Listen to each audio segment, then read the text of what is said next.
If we're starting recording and now broadcasting, so you're all set. Okay. I'll call the meeting to order. And we'll have an approval of the minutes from the last meeting. Do I have a motion? We're still working on getting those drafted. Patty had the access to the Zoom, so we're looking to get the recordings and get those typed up, so we do not have the minutes from last meeting. That's why. Okay, we'll move along to the dog complaint at 7 Myrtle Ave. Okay, this is one that the board had discussed. I brought it to your attention. Kayla informed us what's been transpiring, and one of the complainants had requested to be put on the Board of Health agenda. I'll let Kayla further explain the situation. But again, as a reminder, I believe and the complainant, I believe, should be on, unless I'm mistaken. They're looking for the board to deem this dog dangerous. I do not see that. The dog did get out on a couple of occasions. Again, Kayla can go through that. And did attack a dog. However, just in general, Kayla has been observing the dog and doesn't find it dangerous, but I'll let her further explain and fill the board in.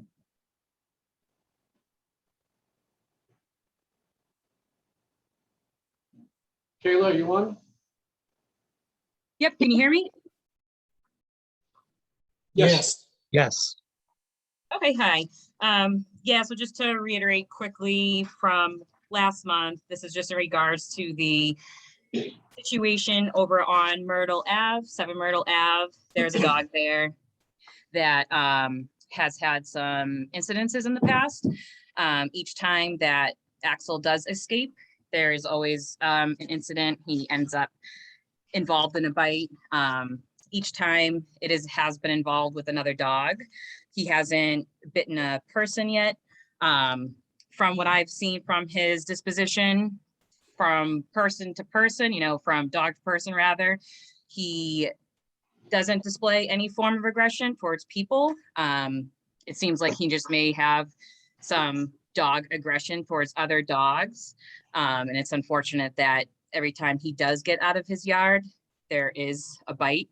And this goes back a couple years where there was an issue with a fence last year where the fence was kind of falling apart.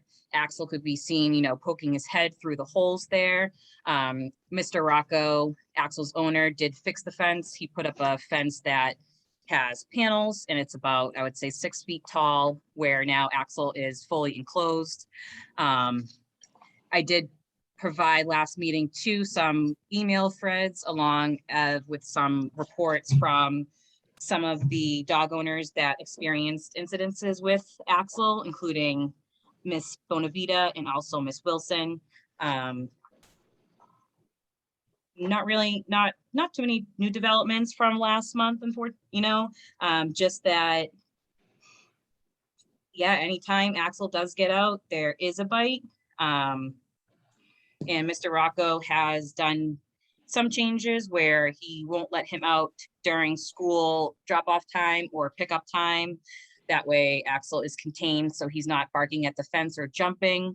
If he is out there too, he has an e-collar on him, which is also known as a shock collar. That's just something where if he's jumping at the fence, he can just kind of buzz him. It's like a tap on his shoulder to let him know, to try to get his attention back. During one of the bites, there was somebody who did get nicked in the finger. It looked like a tooth drag almost. Basically, if you're trying to break up a dog fight and you're getting in the way, it's very easy for a dog to either redirect or just poor placement in separating the dogs and end up accidentally getting bit that way. So I'm just reviewing my notes here. And each time that Axel did get involved in an incident. He was quarantined.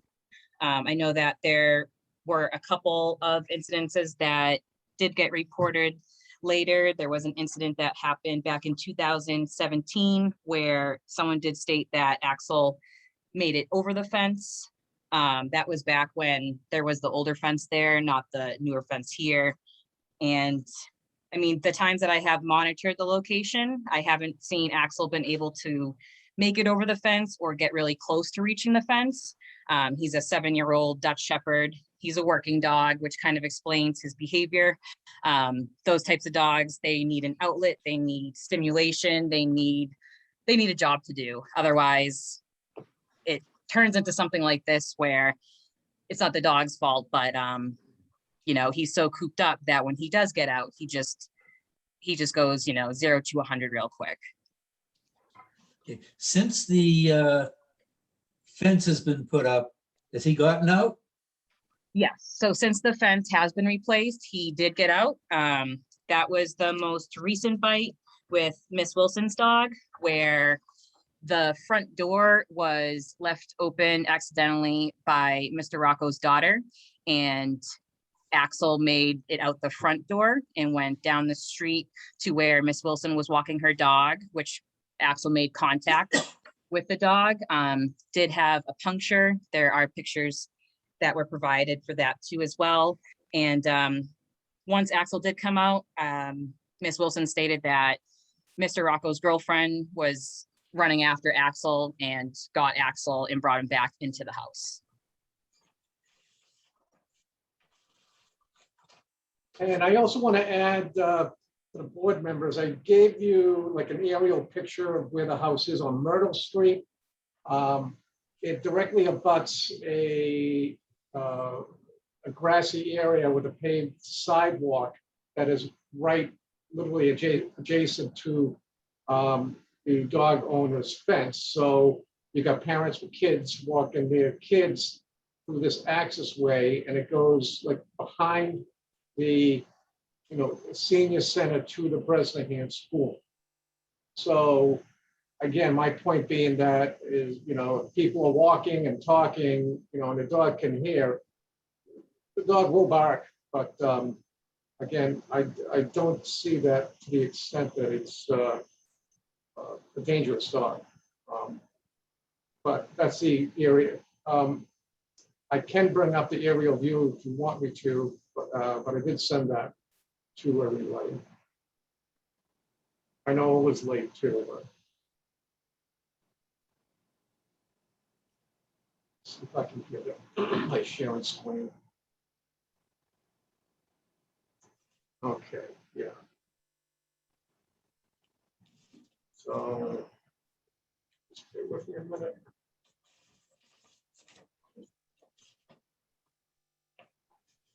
Okay, let's see if I can do this right.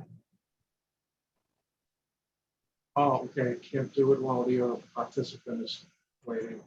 But we did see it. I don't know if anyone didn't see it.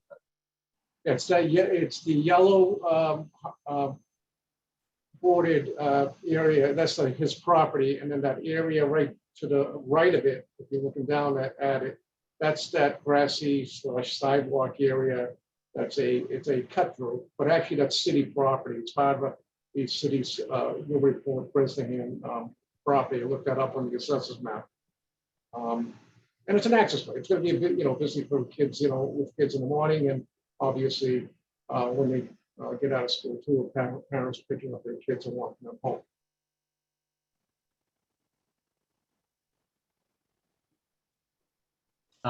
This is Andy Port, just to assist the board. There are some folks who've raised their hand in the audience. I don't know if that's any assistance to the board on the subject matter, but just to let you know, there are some folks who've raised their hands. I see one. I don't know who usually, I think usually Patty goes in. Yeah. Would you like to accept public comment at this point, or? Yes. Okay.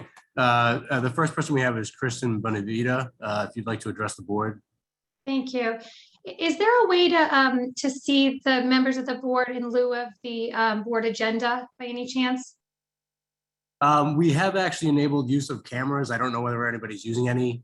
We do display both generally during the meetings. Gotcha. Okay, no worries. I just figured I'd ask.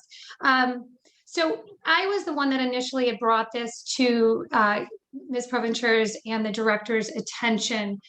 My dog, Tommy, was attacked in May of 2020. I'm not sure if the members of the board have the opportunity to see that video. No, we've seen the video. Yes. The dog, unprovoked, came running out towards my 9-year-old daughter and my husband, who's sitting next to me, who can give you a firsthand, but again, I don't want to belabor the point too long. Went directly for my dog, hit him over, went directly for his neck. To Kayla's point, I have no belief that he went after my husband, but my husband's finger was nicked in the context of that attack. I did contact Ms. Provencher about the incident. I explained to her what had occurred, as well as the concern that was conveyed to me by the individual who had provided the video, as well as some other individuals who are walking their children to and from school. At the time, she had advised she would allow him to be leashed or would mandate he be leashed, and that she would keep an eye on the dog. We had heard some rumblings that this may have had happened previously, but there was nothing concrete. There was nothing specific that I was able to point to, nor was she. At some point, this behavior where the dog actually clears the top of the fence continued. I contacted her back in March of 2000, or this past March, stating that the measures taken at this point are inadequate because he's still able to clear the top of the fence. Ms. Provencher in her email indicated that since repairing the fence, there had been no incidents. That is not accurate. So I do want to go through a timeline of what's occurred with respect to Axel, as well as address the statute. The purpose of this statute, Mass General Laws, Chapter 140, Section 157, is simply there to protect the public. This is not an issue where we should be prioritizing one individual over the mass and over the protection of those in the neighborhood. Understandably, there should be some discretion utilized within the context of this statute. And so I certainly didn't push it with respect to my particular dog, even though in other states and in other jurisdictions, one dog bite is simply sufficient for a finding of dangerous. And again, my understanding is that this hearing is to encourage the board to bring to the city council the issue of whether this dog should be deemed dangerous. If this board is equipped to make that issuance, then I'd be asking that of this board.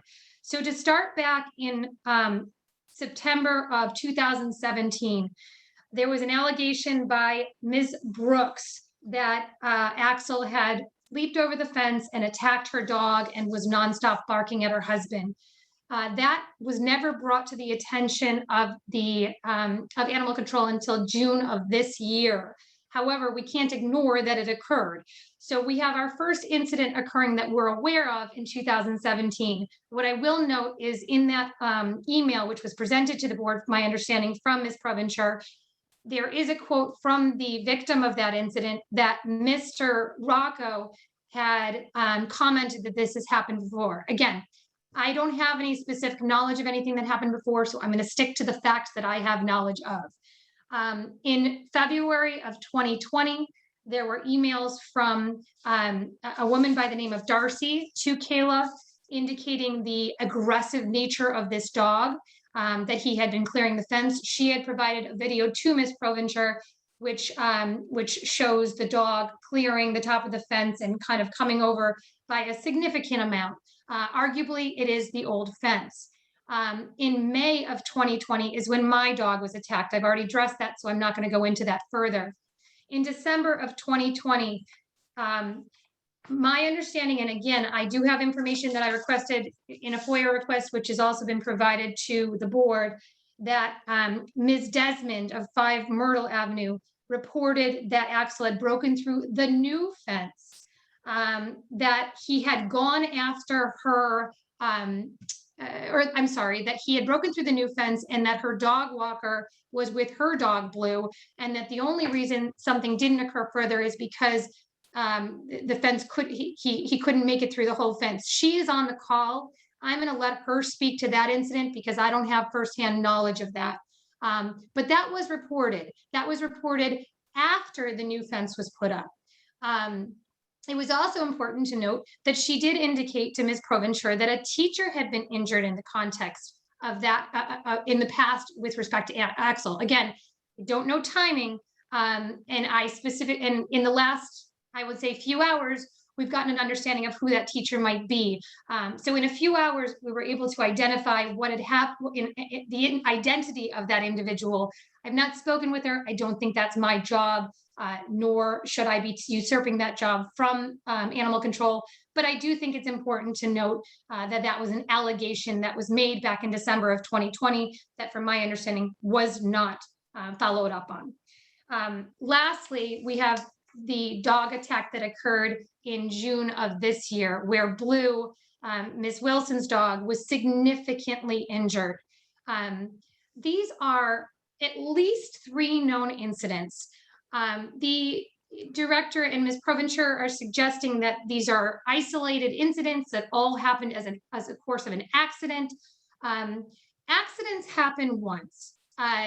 When you know you have a very aggressive dog that is in close proximity to an elementary school, to a senior center, and to many other individuals, you take enhanced action towards that dog to ensure the safety of the public. The owner is well aware of his dog, and I want to make sure that the public is safe. And so in order to ensure that, we need to make sure that this statute is utilized. I'm not looking to dictate what animal control does. I think once there is a finding of dangerousness, I think that they are well equipped to determine the parameters that need to be put into place to control the dog and to make sure that this does not happen again. I think it's important to note that these quote unquote accidents have happened with Mr. Rocco's prior dog. In the FOIA request I had asked for, he had a previous dog. And the only reason I bring this up, because obviously his past dog is not necessarily relevant to the current dog, is that the explanation for why the dog got out last time and why the old dog had attacked was that the children had left the garage door open. So we've got a fence open, a front door open, a garage door open, the fence is too low and they replace it. There's always an excuse. This is not a situation where I want to leave this up to chance. This is a situation where the public should prevail in terms of public safety and the safety of the individuals. And in this context, I think that means that we need to talk about putting into play this statute. Again, I would encourage you to look at the video, especially the one that occurred to my dog. While my dog's injuries admittedly weren't significant, the aggressive nature and the predisposition to just attacking is illustrated in that. You hear my daughter, who's 9, screaming at the top of her lungs. I caution the board that obviously there is a recitation by the presentment from animal control that this is not inclined to people, that people are not being injured. The reality is this is obviously a dog that's predisposed to aggression. I would not like to wait until there is a documented person who's injured in the context of this dog until we take further steps. I think it's appropriate, I think it's reasonable, and I think it's for the safety of the public that we impose this statute.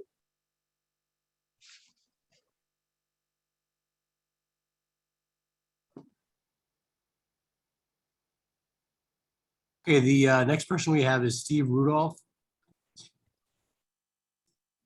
Great, thank you. Can the board hear me? Yes. Yeah. Okay, great. So Steve Rudolph, I live on High Street. Just speaking in support of the designation of the dog as dangerous. I've walked my dog past the property and the sidewalk that was mentioned previously. Have had a number of incidents, not only with the old fence, but the new fence, where the dog is aggressively throwing himself at the fence. Obviously, in the case of the old fence, he was coming over. One incident, which I think bears mentioning, although in full transparency, this did not happen to me, but rather happened to my dog walker, where Rocco was able to make it, and this is with the new fence, which by the way, I confirmed within the last hour. I specifically asked her whether this was the new fence or the old fence. In the new fence, he actually came under the new fence and chewed through enough to get at least partially out and lunge at a dog. Now, he wasn't able to come all the way through, but did come partially out. I've actually altered my route so that I don't go next to that fence, because the dog is obviously, it gets very aggressive when there are other dogs present. I'm obviously a dog lover. I in no way wish for the dog to be put down or anything of that nature. But to the point that was made earlier, if what this dog needs because of his prior training, his disposition, etc., is more exercise, more whatever, so he doesn't behave this way, then I would urge the the designation of the dog is dangerous, and B, such action be taken so the dog does not behave this way, whatever needs to be done. But there is continual aggressiveness, again, to the extent that I've altered my route where I walk my dog as a result. I would, suggest that based on what I've heard tonight, this is not just an accident waiting to happen, because the incidents have already happened. This is a more serious accident waiting to happen. So I would just urge proactive, a proactive stance to this for whatever needs to be done to protect the public and to protect other dogs in the neighborhood. Thank you. Okay, and before I just announce the next person who's identified as Rich, and then Rich, if you could just give your name and address for the record. Callers, please note that you could press *9 to raise your hand if you're interested in addressing the board. Hi, this is Belinda Crowder. I live at 7 Myrtle Ave 2 with Mr. Richard Rocco. So first of all, the individual saying that the dog crawled under the fence to lunge at them. I have 2 miniature wiener dogs that can't even get under the fence. So I'm not quite sure exactly how a Dutch Shepherd got under the fence. Second of all, when I let the dog out, he does have the collar on, and yes, he can jump. And his nose can poke over the fence, but he has not gone over this fence. And yes, he does have a very distinct bark. It is loud and it is intimidating. However, if you will look at the city ordinance plans and such, and look at the sidewalk that runs beside the house and behind the house, by the community center and by the school, you will see that that is city property.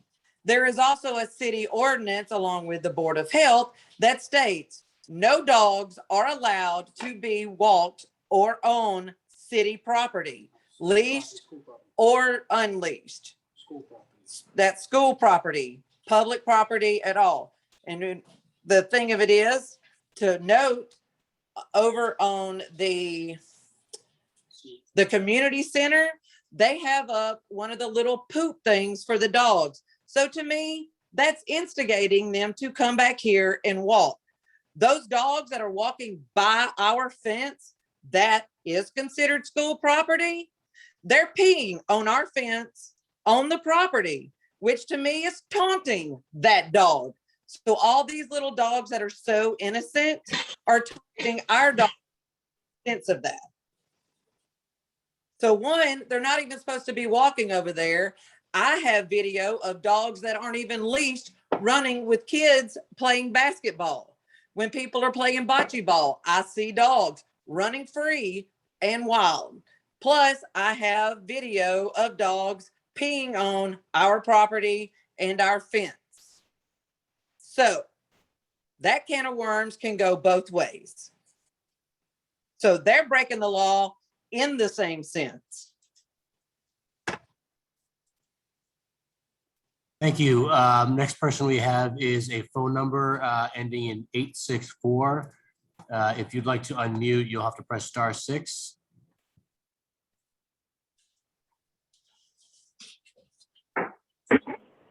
Hi, this is Julia Desmond. I live at 5 Myrtle Ave, and I've been living in that location since 2004.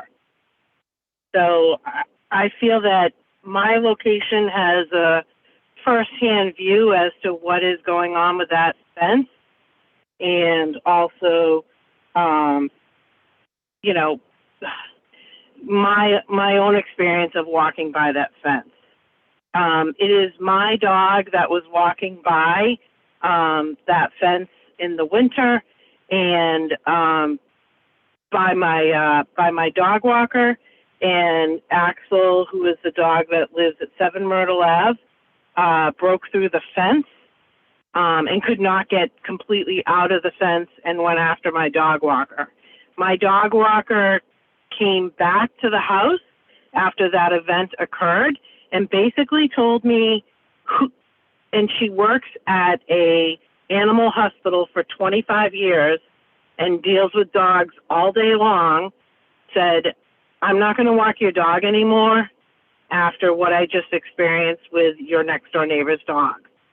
So I just want to go on record in saying that between what we have experienced living next to the dog, and what my dog walker experienced, it's not acceptable that people are in fear walking by a fence, whether it's school property, city property.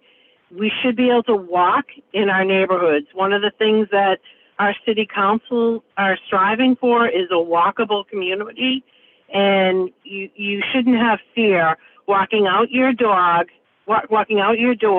to go take a dog for a walk. And a lot of the neighbors that I have talked to have changed their routes so that they're not walking by that fenced in area. And, you know, I've known Axel for a really long time, and, you know, he used to be more active in the neighborhood where he would be being, you know, he was out on his leash being run by by one of the people that lived in the house. And, you know, he was definitely more out there in the neighborhood than he is today.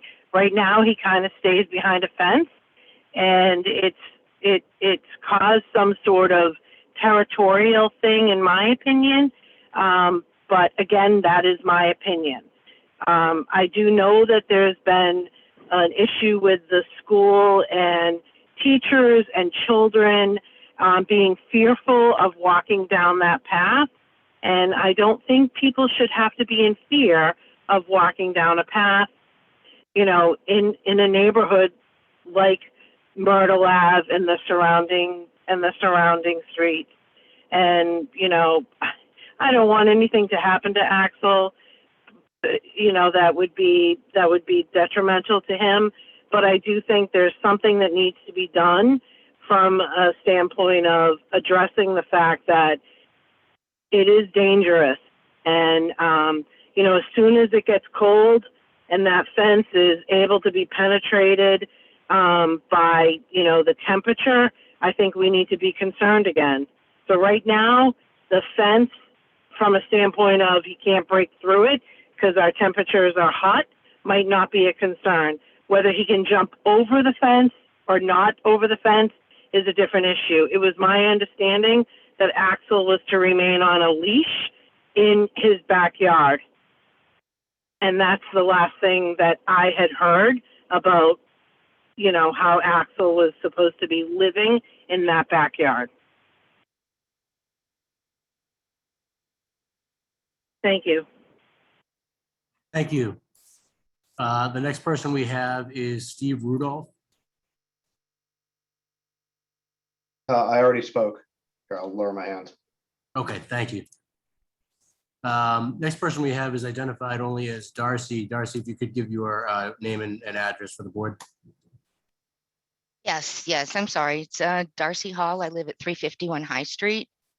My daughter and I have walked past Axel's fence from 2017 when we started in kindergarten until March 16th or 13th of last year when COVID hit and we started, you know, remote learning.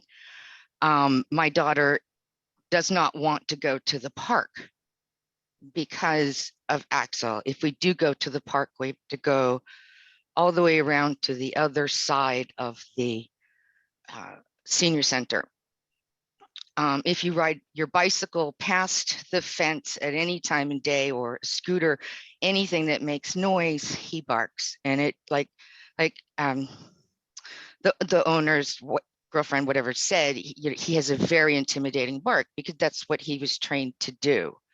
I agree with everything that everybody has said on both sides of this situation. And I don't want anything to happen to Axel either, but it is outright scary to walk past the fence with children at any time of the day. And we just don't go to that park anymore because of Axel. We don't walk up that way, even now that, we can go to the park. We don't go that way.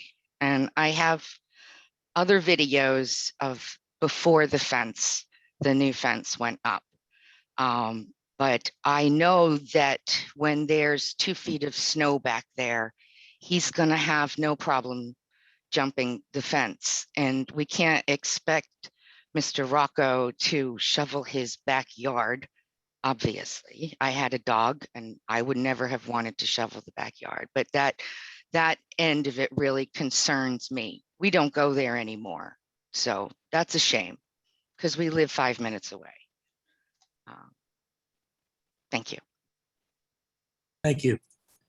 Next person we have is Kristen Bonavita. I see your hand raised. I wanted to say one additional thing, just to point out the statute that I'm asking to utilize in determining him to be a dangerous dog. To everyone else's point, none of us want anything negative to happen to Axel. The statute, all it does is it gives animal control the tools and the ability to put parameters in place that they deem appropriate. So it's not something where you deem him dangerous and you're asking for the dog to be euthanized or something drastic. It is literally, it sets out parameters in the statute designated in subsections as to what it allows the animal control to do and the city to do to protect. So the whole purpose of the statute is protection. It's not to penalize, it's to protect. So that's the only thing I wanted to add. Thank you. Next person we have, Rich, I see you've raised your hand. Okay, yeah, I am the dog owner. Okay.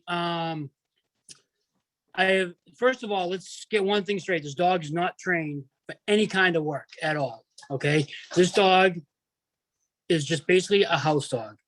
He is an aggressive dog, aggressive. Okay.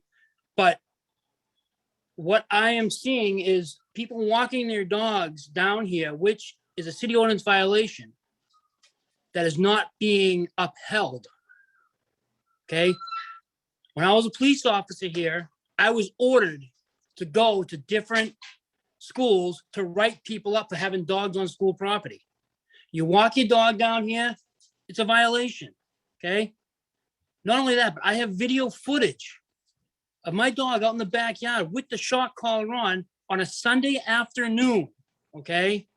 Sunday afternoon, someone with a leaf blower on the other side of the property, which, mind you, the fence is 1 foot on my property. So anybody that lets your dog go up to my fence is trespassing. Okay.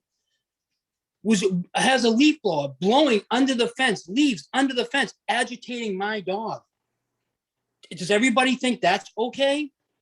Second of all, I put this whole new fence up. I've abided by everything the Board of Health have said. From 7 a.m. to 3 p.m. when I'm home, the dog is on a leash in the backyard. From 3 p.m., which I'm mostly at work, when I come home, he's on a shock collar. Anytime he goes near that fence and I'm here, I shock him. I redid the whole fence for this purpose. Now I'm getting senses that people are saying that the dog is going underneath the fence. Please come up here and show me where that dog is going underneath the fence. Okay. I will gladly fix it in a minute. in a minute, I'll fix it.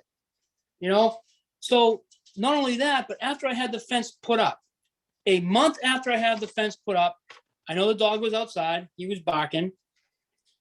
And I brought him in. I don't know who was on the other side of the fence, but I brought him in, and as I'm looking at my fence, my brand new fence, month old,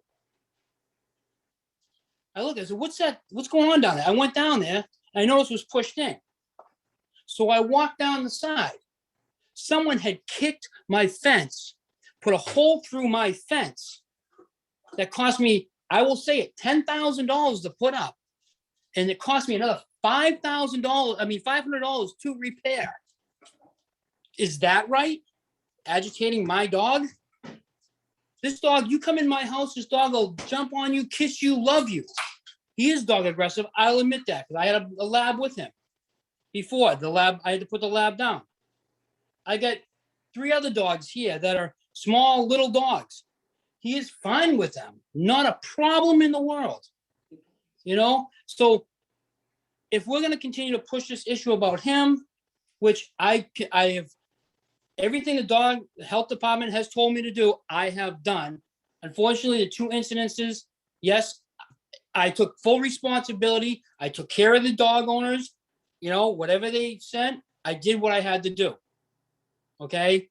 I am making other corrections about the inside of the house where I have an automatic shut for the front door now, where one door opens up, the other one can't be opened until this one is shut. So I'm making all the proper corrections, but everybody thinks this dog is dangerous. He's not dangerous. If you would, yeah, maybe to other dogs he's dangerous, but if you would come up here and actually buy it without another dog and sit and have him come up to see you, you would see he's not an aggressive dog at all. He's just dog aggressive is what they call. So my issue now is I don't want dogs walking down along my fence, peeing on my fence, which is on my property, a foot on my property, taunting my dog. And that's the whole issue here, because he smells that dog. So if this dog walks out in front and he happens to get out, he knows that's one of the dogs peeing on my fence, on his property, marking his territory. And that's, I'm assuming that's why he goes after him.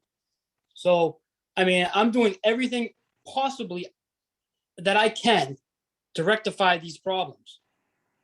You know, I mean, I don't know what else to say, but thank you very much. Thank you. And with that, I believe we've had the public comment. Okay. Does anybody on the board want to speak to this issue?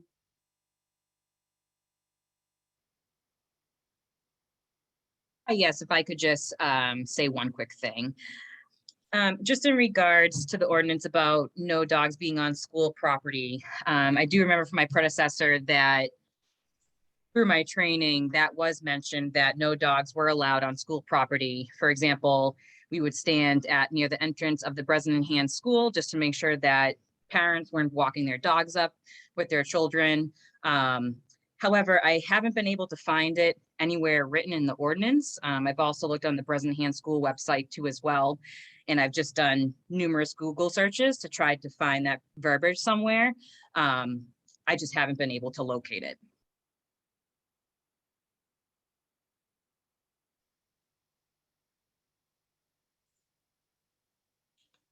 So Kayla, how would you address this issue? Yeah, this is it's a tough situation. So there's a lot of factors in this. Given the location of where Mr. Rocco lives, you know, the dog is going to bark. The dog's going to jump at the fence, and given his breed and the sound of his bark, you know, it's very intimidating. It can be scary to kids. It can be scary to, you know, just the average dog owner. And, you know, in the past, you know, Mr. Rocco has followed everything that I've said, even down from not letting the dog out during pickup and drop off times. And it's unfortunate that anytime he does get out, you know, there is a bite. So it's tough. I'm not sure really what the best way to go about this is, whether it's somehow to make sure that, while Axel is inside, that he can be secured in a sense that if there's a front door that gets left open accidentally, then there could be, like a extra barrier that would just prevent him from gaining access to outside the house. I do know that the video just, that Darcy Hall brought forward too, that's also a tough one where if a dog is being spoken to, or if they hear even a child laughing, the dog is more likely to engage. And again, given the location of the house, it's just an area where people come and go frequently.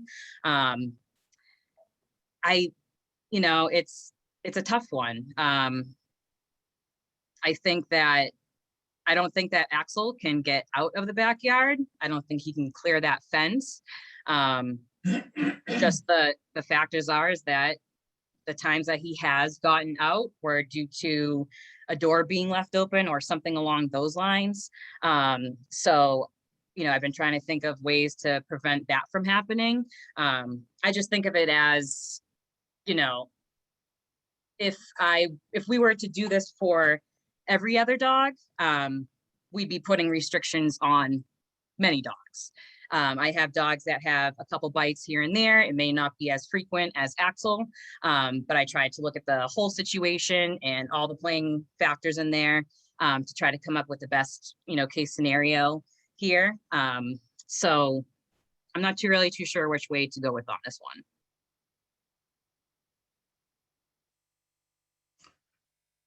Does anyone from the board have an opinion on this?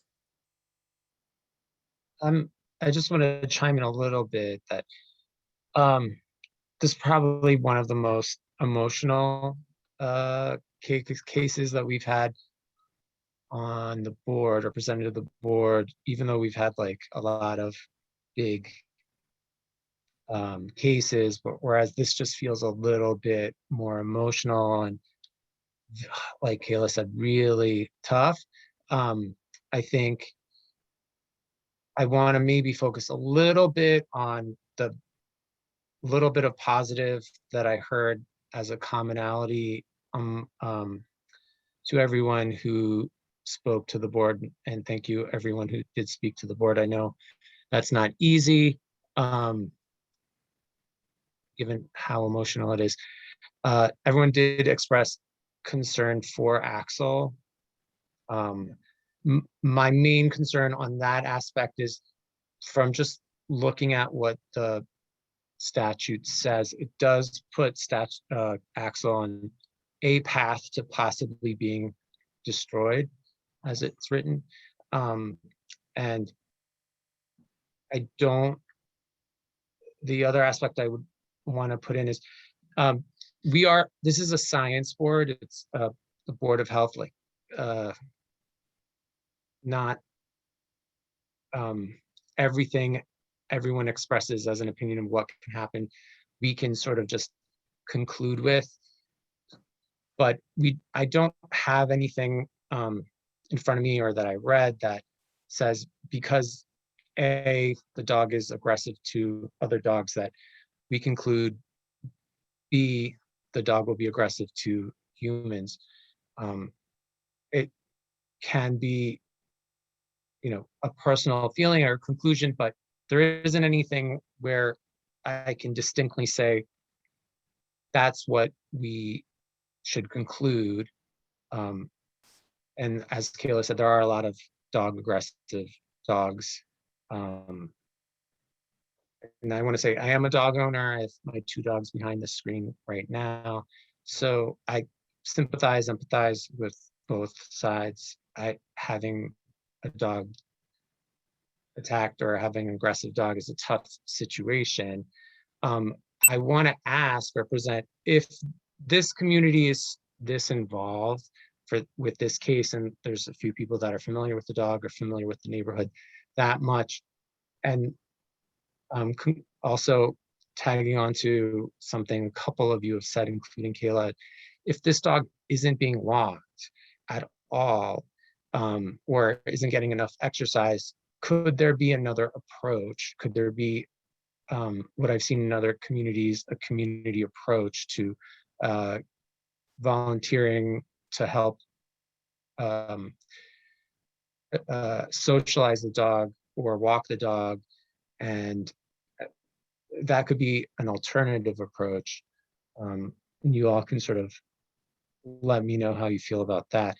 But that's what I would like to see first, before, you know, too much animosity continues. I mean, we're all, it's still, this is a community board. We're a community.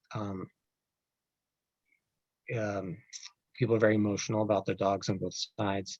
So I think both sides can empathize with the other side on that. And I'm going to just mute from there. I would just like to throw something out in regards to the owner. It appears that Mr. Rocco has taken up every suggestion as to how to deal with keeping the dog from getting out. He's put up a new fence. He's got the doors that if one is open, the other one is locked. And it's not as if he's not trying to deal with the problem.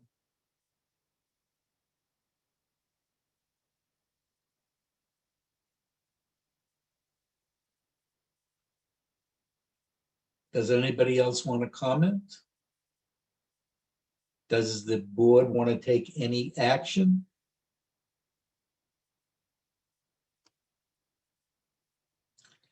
If that's the case, then I would ask Kayla to continue to monitor the situation.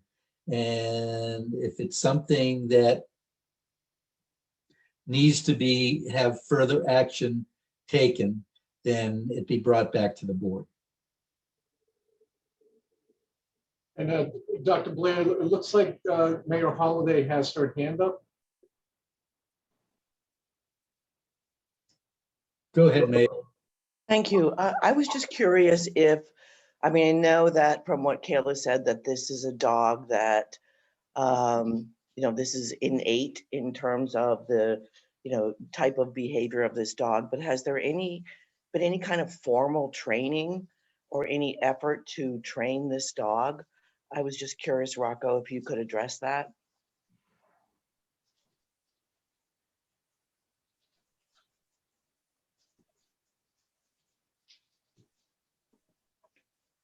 I get the impression that he's not participating any longer.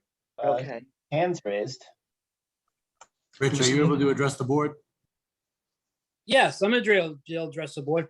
This dog, the only training this dog has had is obedience training, which was done by me. And I did plenty of obedience. He's got no aggression training. He's got no drug training. He has no police training at all. He is just a household dog that protects his house and protects his land. That's all. I think Mayor Holliday, I don't want to put words in your mouth. Are you like asking if the dog can like proactive training, like to behave properly? Is that what you're saying? Or Well, I know that there is training that is out there that deals with aggressive dogs. And it's clear that, you know, there are tremendous dog owners who are not wanting to see anything happen to Axel. But I am concerned about the number of incidents. I'm concerned about it being next to a school.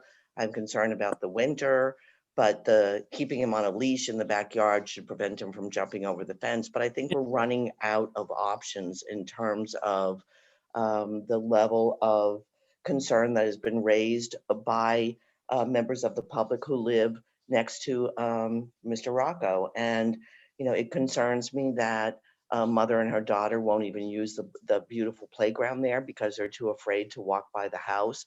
I mean, these are really, concerning statements that are being made by members of the public. So I would ask that if there, I mean, I know there is aggressive dog training and, you know, Officer Rocco, I know that you have worked with police dogs before. I'm not saying that, but I'm wondering if there is a, you know, a program that could potentially, you know, help deal with additional training for the dog. If not, okay, I'm just asking the question. But I think that, you know, you have to be very careful in terms of following all of the recommendations that are being presented to you in terms of leashing the dog, the shock collar. It's unfortunate that you've had to implement all of these things, but I hear what you're saying about 2 smaller dogs in your home and he's good within the house, but we're not talking about his behavior in the house. We're talking about what happens, you know, when he's in the yard, when he gets out of the yard, when there's been accidents, as has been sort of in quotes, with opportunities for him to leave the house. And I'm very concerned about another incident that could happen. And I think we will be out of options. And so I'm trying to think of something proactive that could potentially, you know, help Axel. And I don't know if this is something that you had considered, Rocco. If I might jump in for a moment, I don't know how big your yard is, but can a dog run be put up in the yard whereby he can run around, do whatever he wants, and yet he cannot get out? That's what happened. Yeah.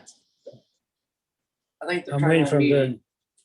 Is it my turn to talk? Well, if it's my turn to talk, yes, I have him on a 50-foot lead from 7 a.m. to 3 p.m. That was the agreement I made with the Board of Health. He's on a 50-foot lead attached to my porch. So he has 50 feet to go. After 3 o'clock, when I come home from work around 5 o'clock at night, I put him on an electric collar. He goes out and he runs in the backyard with actually not just 2 other little dogs, but we have a puppy here too that one of the other dogs had. And he is out there with the 3 of them having a good old time.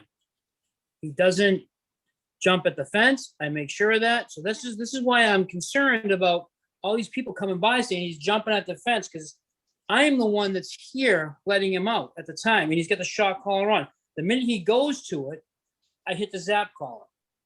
This morning, 6:30 this morning, I'm sitting on my porch. He's out there with the 3 other dogs. He's got his zap collar on because it's before 7 o'clock. 2 people walk by with dogs on school property, okay? Which, being a former police officer, I was told to go to the Bresnahan School once, to the high school because there's a dog on the property, and to the Brown School and the middle school, all these times. And I gave these people warnings, okay? And I'm sitting here watching these people, and Axel sat in the yard watching these dogs. Didn't go near the fence, didn't bark. But the other 3 dogs, they want to run them back and forth on the fence barking. I am taking all precautions. I've done everything so he does have time to exercise. The reason why I don't take him out on the street for walks is because every time I do, someone's going to call on me. It's already happened. My ex-wife took him for a walk before she moved out and everything. My girlfriend took him for a walk, and I got a call because my dog was out there with my girlfriend on a walk, and she barked at another dog. So, I mean, where do I get any, help here? Like I said, I'm doing everything I possibly can. I have a little thing on the door now because the last incident, my daughter came in the house, 15 years old, came in the house to get something, left the door open, the dog got out, and it happened. And, I'm taking full responsibility for that, all right? It's my fault, okay? But my 15-year-old daughter is a mess over this. She's in the other room listening to this conversation right now. She is a mess over this. She's in there crying because of this. She thinks it's her fault because of the last incident. I get a letter in the mail on, let's see, from Mrs. Wilson It On went out on the August 5th. 27th. It went out on the 27th, according to this. I get it August 8th. That August 6th, if nothing's done by this, she's gonna, seek legal actions. Well, I would have taken care of this a long time ago if I had known. But nobody comes to me. Nobody came to me. I mean, like I said, I have a spring-loaded door in the kitchen now. The front door hardly ever opens unless there's a package on the porch. The spring-loaded door on the inside of the mudroom before it goes to the outside, so the door automatically shuts now if you open this door. So the other door, if you open the other door and this door doesn't open, it won't be open. So, I mean, I've done everything I possibly can, and I'm really concerned, okay, about the gentleman saying this dog went underneath the fence and went after his dog, because I really want to know where this spot is so I can take care of it. I mean, I've walked while this has been going on and my girlfriend's been listening. I just walked the whole perimeter of my fence. There's nowhere that this dog could have gone under and went after his dog. Thank you. Well, Can it appears, Robin, can I say one thing? Just to, yeah, go Mr. ahead. Rocco, I think I just wanted to get back to what the mayor was saying. Like, I mean, I've been on the board for, I think, over 3 years now. It's the first time we've talked about a dog, so, there's some, I think what the mayor was trying to suggest is this is a little bit of a more of a troubling situation than just, we all walk by people's yards with our dogs and the dogs in the yard bark, and, there's been some concerning events. And I think the question was, is there something else that can be done to help train this dog to be less aggressive? Yeah, I want to add to that too, that I'm not a dog expert, and I wish we had one here that was a dog training expert for aggressive dogs specifically. I spoke briefly to a dog trainer after the last Board of Health meeting, and the main part of the training would be exercise. And I know we talked about a run, but if a dog like this has that much pent up energy, it's different from the little dogs that you may have. It's a dog that's going to need walks and runs, and maybe what you're describing is you have a fear of walking your dog in your neighborhood because you feel aggressive sort of attitudes towards you and your dog, and the dog might react to a dog barking in their house or something, and that makes it this vicious cycle of now you're afraid to walk your dog doesn't get walked, the dog gets more aggressive, and then it just continues. So what I'm suggesting is maybe a little bit more community organization to say, okay, this dog is now going to be walked, the dog's going to be on a leash, dog might be barking initially a lot at other dogs as part of the dog's training, but over time will be more socialized, or at least get enough energy out to be less aggressive in a confined space, or just be a little bit more tired to do that. And that's what I understand with my very limited knowledge is what part of that aggressive dog training is. And it may not be an aggressive dog, it may just be a very bored dog stuck behind a fence. And as you said, like smells other dog peeing. I mean, I kind of don't understand how it would get any better if you just have a dog behind a fence totally going bored, crazy, smelling other dogs on the other side of the fence, or hearing anything on the other side of the fence like that. I have 2 crazy rescue dogs. I walk my dogs 3 times a day. If I didn't walk my dogs 3 times a day, there would be, it would just get crazy around here. I understand the situation. I've seen both sides of it. I really want to emphasize that there is other things that you can do.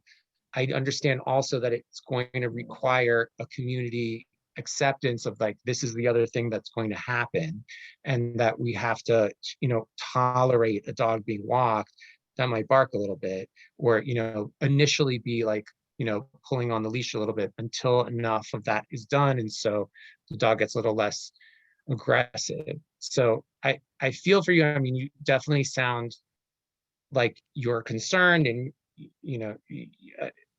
I don't want you to feel like we're attacking you or targeting you, but there is probably more to do in a different way. I understand like the house is now a fortress, but like maybe that's not, that may be like detrimental a little bit to the dog. Yeah, I empathize with the dog owner in the situation as well.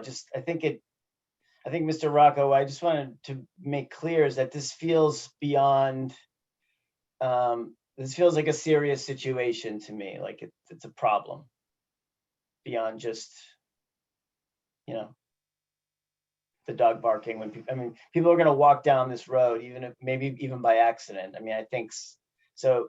I think doing, as much as possible is important here. I think that's the point I was trying to make.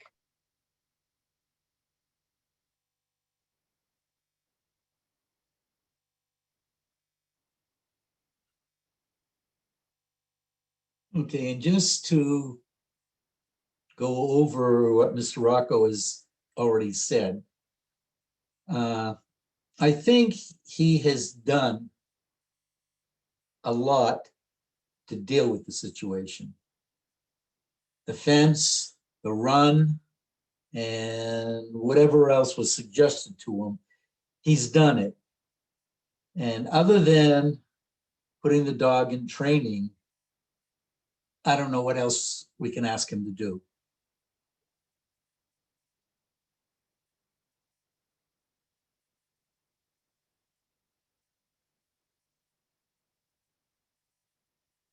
I think that's the suggestion here, is to,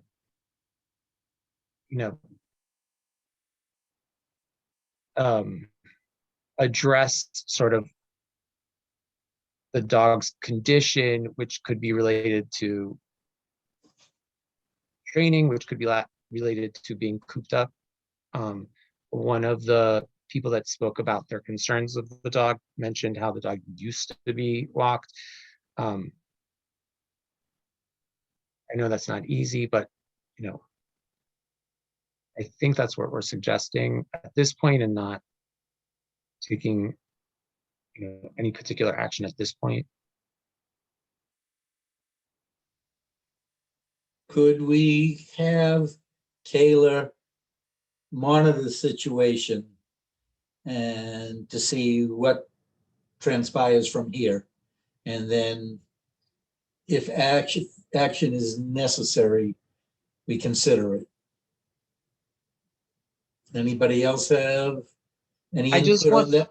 I just wanted to like speak to the community a little bit. It really just sort of, I want to say, if the dog is being trained, at least give that a chance of, that's going to take some time. And it could require a dog being walked. I don't want that to lead to other complaints like the dog's on a leash barking. I've seen that. But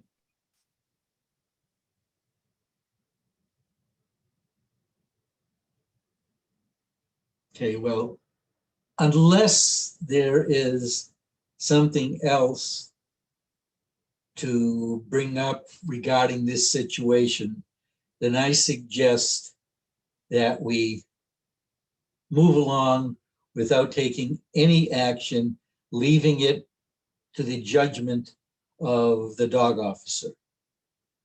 Do I have any disagreement with that? Okay, then in that case, I'm going to close this part of the meeting and move on to the next agenda item, which is COVID-19 update. Frank? Okay, this is everyone's favorite subject. Yes, the COVID update. We have been seeing an uptick Is it an alarming uptick? No, however, I did anticipate that I thought that we were going to be leveling off and possibly even dropping, but I just got the latest numbers in. Our positivity rate is a 1.93, still below the state, but it went up 0.02. 14-day average per 100,000 residents went up from 5.2 last week to 7.6. And our total case counts for, and this is a 2-week period. Last week's reporting was at 13. This week's reporting is 19. So that went up 6 cases. And we're seeing the uptick, both in, for vaccinated and unvaccinated people. So that we seem to be in the same trend that, statewide. But again, we're still not over state figures yet. What this is leading to is basically everybody's talking about school reopening. The school committee did meet on Monday night, and the school committee has voted to start the school year with every student and staff, teachers, everybody with the mask on, regardless of being vaccinated or not. And just in terms of when the decision we make to take off the masks, we'll just be looking at the data to see, obviously, that the case load is becoming less as opposed to climbing. So they'll be monitoring the data, and health department is on their medical advisory team as well, that we meet and discuss these, and Dr. Sue's on it as well, so we get some good medical advice on that. Newest thing with the just came out. I get the news as soon as you hear about it. But the booster, where that's going to be, from what I thought I heard, available end of September. And I'm not sure if they're just going to go for the whole general population or if they're going to stage it out like they did the vaccine. I'm assuming it's just going to be up to the general public, is my best guess on that. And that would be both the boosters for the Moderna and the Pfizer. So again, I would like to see if the board can discuss just possibly city public buildings to mask up to coincide with what the school committee is doing with the schools. So not like we're going out of turn, and just let the board know there are other communities that are doing the same thing, especially with the schools. They're doing a full mask. And that's my update on that. And I know we have the mayor on. She maybe want to comment or weigh in as well. Thank you, Frank. I appreciate the opportunity to address the Board of Health. And yes, the numbers are increasing. Granted, they're not dramatic. We're certainly not seeing the numbers like which happened in Provincetown, but we are starting to see, I think, impact. And I'm asking that the board tonight vote to mandate that masks at this point until further notice, and we have data that shows that our numbers are going in the reverse direction, which I think we all were very excited about when we saw zeros for many, many weeks in a row, and then all of a sudden starting to see this uptick. And we have done well as a community, and I don't want us to have to go back and start doing more drastic changes, but I think where to start with in addition to what the schools and what we voted unanimously to support the medical advisory team, which presented, I think, a really good plan. And I know that the superintendent and Sean Gallagher and Lauren McDonald, the new health director for the schools, is on board, as I think you said, Dr. Sue was too, to be able to answer any additional questions in terms of what the schools are doing. But it's a good place to start, especially since I know there's a concern about high school and some of the kids who have been vaccinated, but we're still only in the, I think, low to mid 60% in terms of high school students being vaccinated.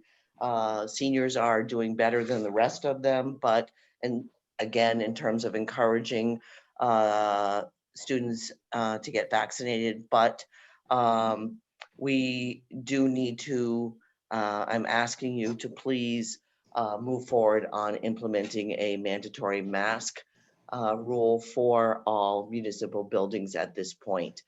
That can be a first step forward as we begin to monitor numbers. And, you know, we all worked together incredibly well last year and set up mandated mask zones in the city.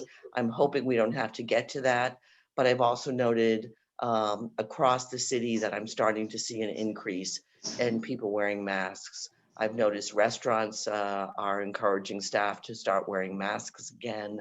I see more people wearing masks as they come into City Hall, as well as to various like Market Basket, et cetera, across the city. And I think if we're going to keep our numbers low and keep our community safe, I think this is a good step forward in asking the board to please mandate for all public buildings. That would be the senior center, the City Hall, the public library, as well as anyone who's coming into the police, fire department. We've already have it for the schools. So I'm asking that you add public buildings, municipal buildings to a mask order until we can get a better handle on this Delta variant.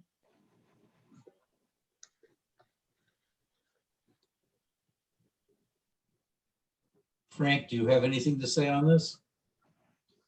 Yeah, I agree with what the mayor is saying. You know, at first I was hoping to ride this out, meaning by seeing the numbers go down. But it makes sense, at least to start with the municipal buildings, like the mayor said. So I think that we should lead by example. You know, just telling the public, you know, to all of a sudden, if the numbers do start going up more drastically, just to come out and say, okay, everyone has to wear masks. I think we, you know, start small, start cautiously, like the school is doing. And I think the timing is right too, that, you know, you'll have both the school side and the municipal side all in coordination and having, you know, using face masks. And the other thing too is, you know, I am getting calls from, you know, the directors that some employees are concerned. You know, is this person vaccinated or not? And if they're not, you know, they should be wearing a mask, but, you know, it's not happening 100%. And also my concern is the senior center also, if you have people there that are dealing with the susceptible population, that, you know, they should be wearing masks. And that's my comment. Okay, now, does the board want to discuss this more, or does somebody want to put forth a motion to require masks in municipal buildings? I think it's fine. I just want to discuss it, like take a step back and discuss everything so we're all on the same page. I don't know how you all feel about that.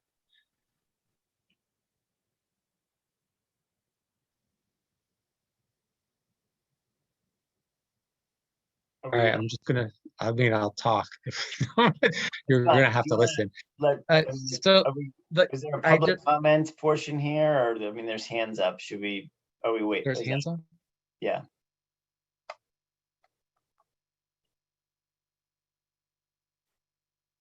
I don't see any hands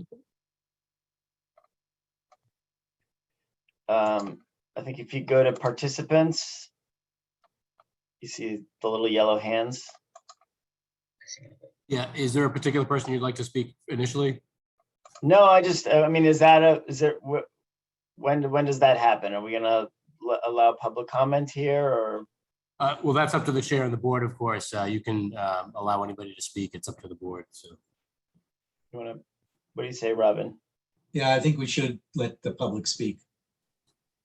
Okay, first person we have is Counselor Zede. Good afternoon. Can you just confirm you can hear me? Yes. Okay, thank you so much. I said good afternoon. I should say good evening. I don't want to take up too much of your time, but I do have 4 points that I wanted to make. Number one is, as always, continue to appreciate, the time and effort that the board members are making. I know it's been kind of a long year and a half at this point, but with that said, I do just want to express a little bit of frustration that, there's no real advance notice to any sort of proposals that are being considered. I heard essentially through the grapevine that there would be some consideration of some kind of new mandates tonight. And I guess I'm learning as we go the extent to which they will be imposed, and I'm sure that'll be part of your debate. But on other boards, and certainly on the city council, there's this need to show what the proposal is going to be ahead of time so that people understand what it is and can more confidently participate. So it's just a challenge to jump on a call and speak now. For example, you haven't had your full discussion. I don't know what other motions may be made, but that is a continued challenge, and I'm hoping that you can accept this feedback and perhaps find a way in your agendas, as most other boards do, to provide more detail about exactly what you intend to talk about. And if there are going to be proposals, even include some of those details. So that's my first point. My second point is that I want to express my concern that, the data, which I know that you're very data driven, which of course makes good sense, but the metrics that you just mentioned, are they becoming outdated is my question. If the intent of the vaccine was to reduce the severity of illness, then does it still make sense to just look at a raw number of cases? Does it still make sense to look at a % positivity rate? It seems to me that at the beginning, that metric may have made more sense, but as time progresses forward, does it really matter if there are more cases, if many of the cases are not severe or simply a cold, which was the intent of the vaccine? So I did not come tonight to bring to you a multitude of data to present to you, because I believe there's a glut of data out there.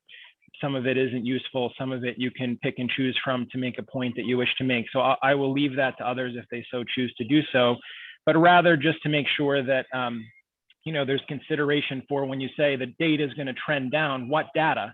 And why is that still a valid metric to look at in light of the fact that there are vaccines today? My third point is I'm concerned that implementing these new mandates potentially, really, what is the message that's being sent with those? I think there's some different schools of thought on this. Respectfully to the mayor, I think I would disagree a little bit.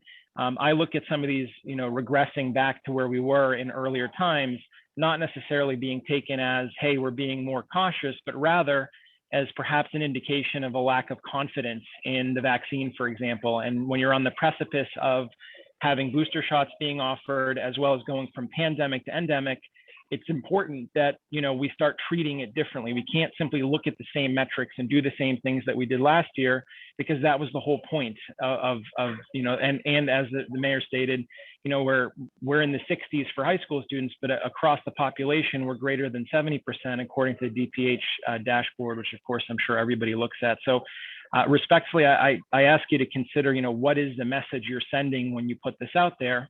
And the fourth and final one is just that any decision you make, whether you limit your scope in this iteration to just municipal buildings or even just a few municipal buildings, your decision will reverberate through the community. And to the extent that we have gone to try and reopen things, to try and salvage, some businesses that have been challenged, this is going to reverberate through those things as well. And so whether you choose to keep it narrow in scope, which of course I would urge you to do so if you choose to do anything at all, it's not going to end just there. So I hope that you'll take that into consideration. And even as recently as yesterday, the governor stated there are no new mask mandates being considered at the state level. The public health emergency expired on June 15th, and that is not, as far as I'm aware, coming back in any time soon or any way, shape, or form. So this is a different landscape, and those are kind of my 4 points. And I especially get nervous when people say this is a place to start, implying that folks are going to have to start getting ready for every month, a new wave of discussions potentially, and loss of confidence in some of the strategies that have been used in the past, particularly vaccination. So I thank the board for its time and for taking this public comment, and I hope that you'll consider my comments in your deliberation. Thank you. Thank you. The next person we have is Megan Kinsey. Thank you, Andrew. And thank you to the board for taking my comments. I'm Megan Kinsey at 1 Griffin Court. Councillor Z did a fine job of summarizing anything that I would have brought forth before you, but I would like to piggyback on his second point to, I want to remain optimistic. I always do, in light of pretty much anything that I'm facing. But in regards to this, I'd love to know, and I'm going to look to you for the answers to this. I'm hoping you have them. The cases may be increasing, and I'm happy to hear that they're increasing at a lower level than I feel like I heard through the grapevine. So that's good to hear. But I would like to know if we as a population are growing more resilient to it, and if it's the vaccines, great. If it's time, I don't know what it is, but I want to know how are we faring with the cases that we have? So what are our hospitalization rates and what are our rates of death? Are we giving ourselves a chance to coexist with this? Is that happening? Or are we seeing Anna Jakes fill up? So, because if it is the former, I'd love to stay the course. The state's doing I feel like a fine job. And unless we are faring worse than the state, I see no reason to change the message, as again, Councillor Z spoke to. But I understand that if we're faring differently and in a more poor fashion, then I guess, yes, we have to talk about it then. But then I would love to know how we're faring. Like, what are our numbers in the hospitals? What are our death rates relative to this Delta variant? And thank you for taking my comments.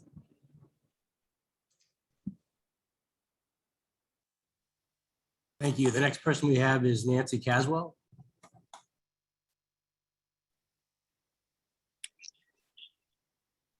Thank you.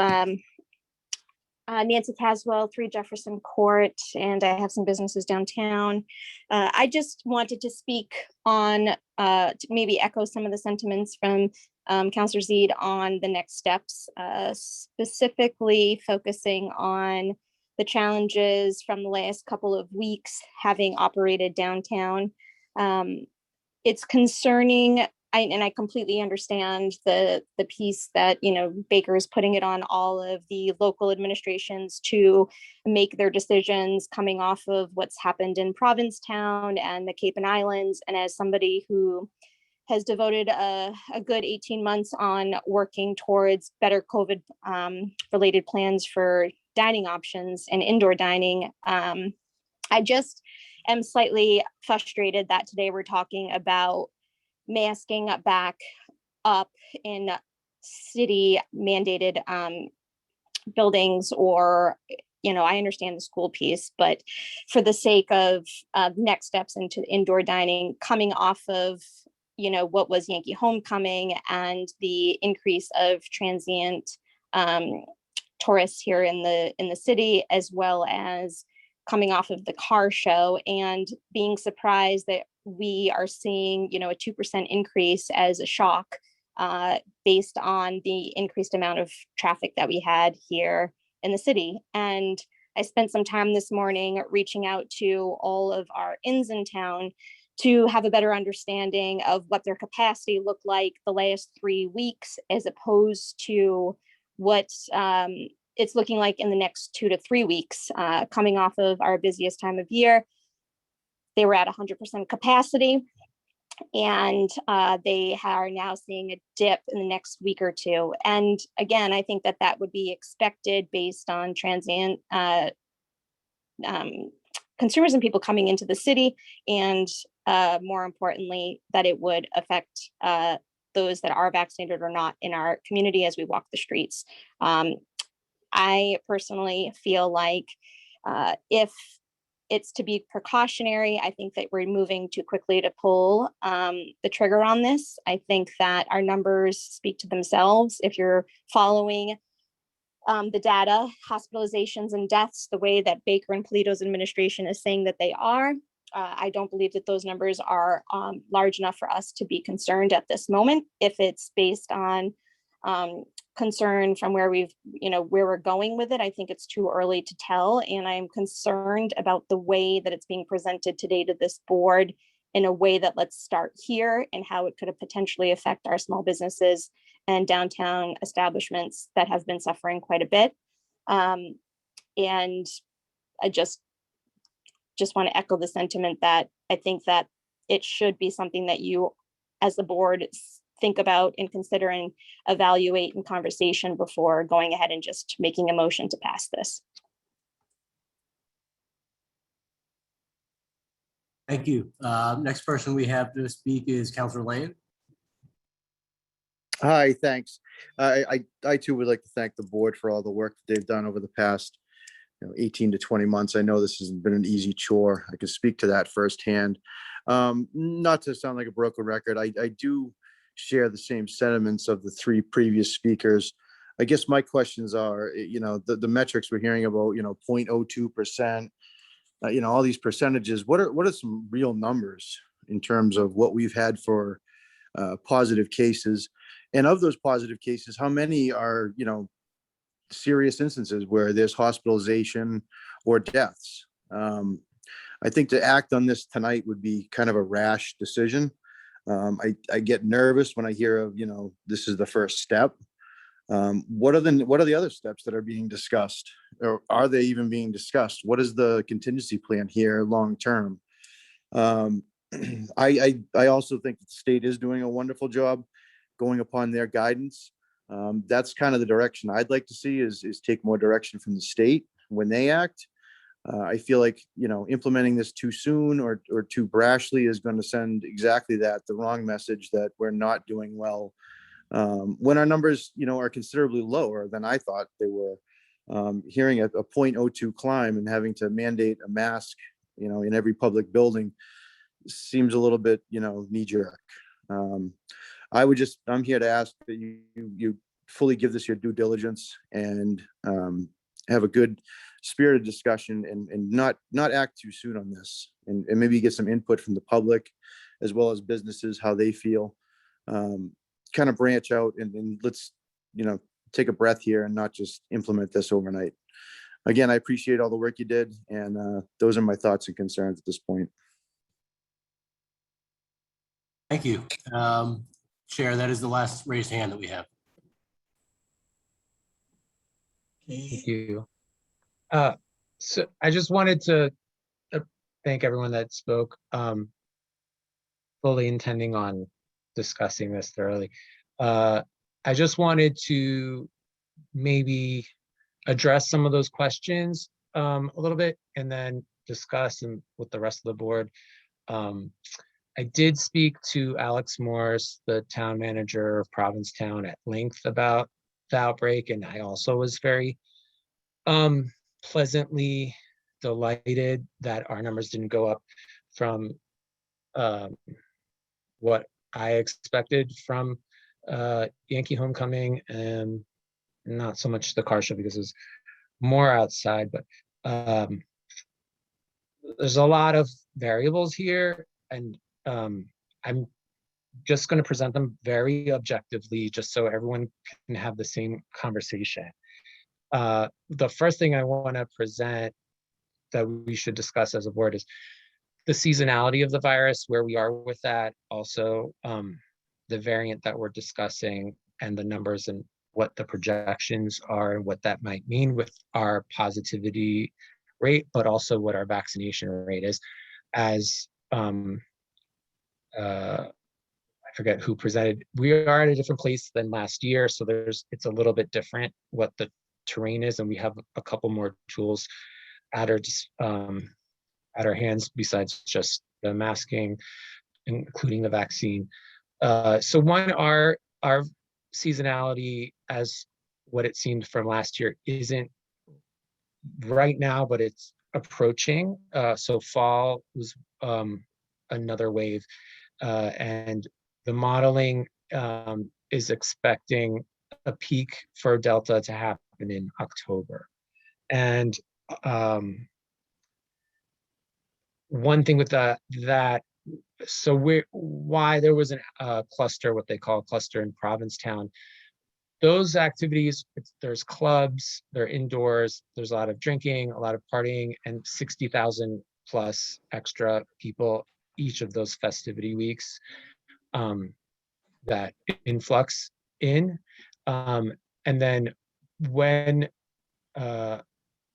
these are potentially non-vaccinated people from outside, we don't know, similar to maybe a Yankee, when there's more unvaccinated in the population and then the cases go up, the percentage of vaccinated breakthroughs is still the same, but that number is going to go up no matter what. But if there's more of the caseload of positive cases, we're going to get more breakthrough cases. So that's a lot of what happened there. But they implemented a lot of changes, including masking, mandatory indoors of all businesses, and in a lot of cases also no entry without proof of vaccination.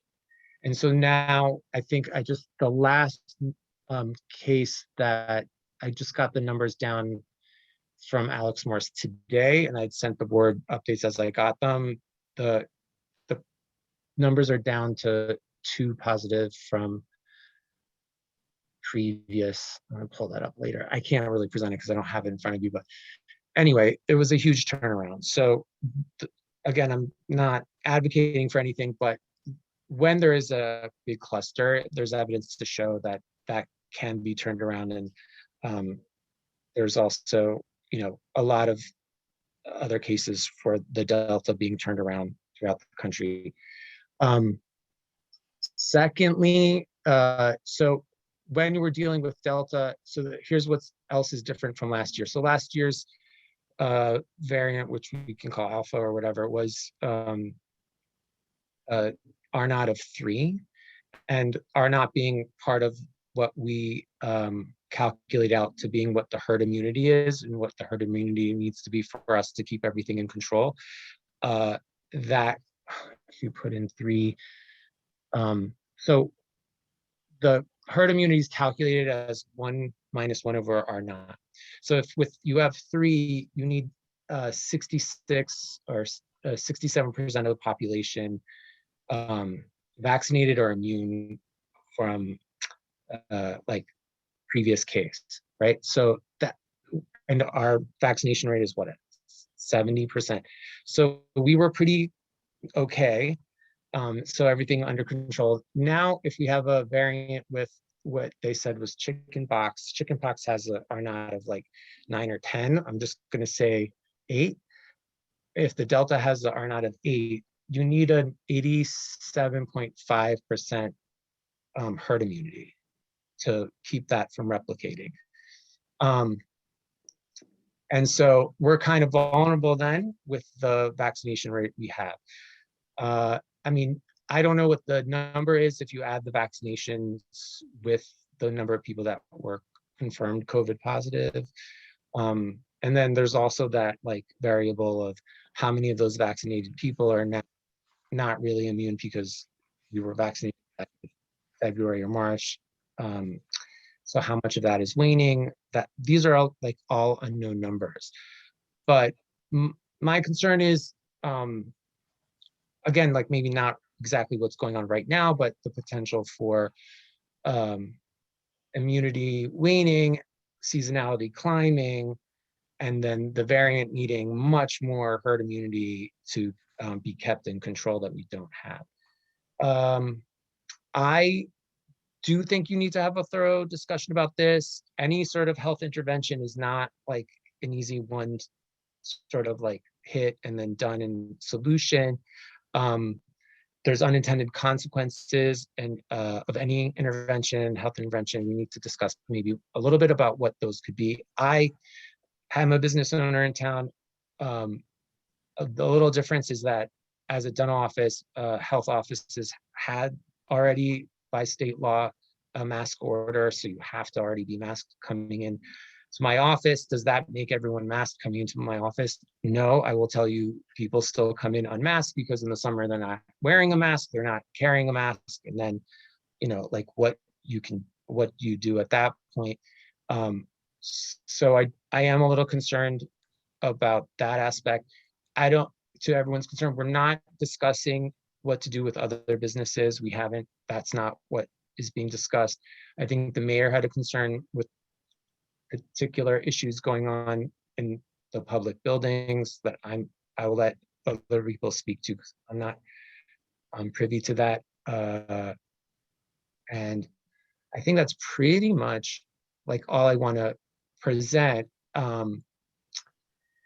I would like a healthy discussion from the rest of the board, what their concerns are. And then, you know, my concerns are not exactly, you know, what's happening exactly right now, although the news is maybe a little bit good, but what could potentially happen in the future. And maybe that's a discussion for the future, but that's where my head is at. Thanks.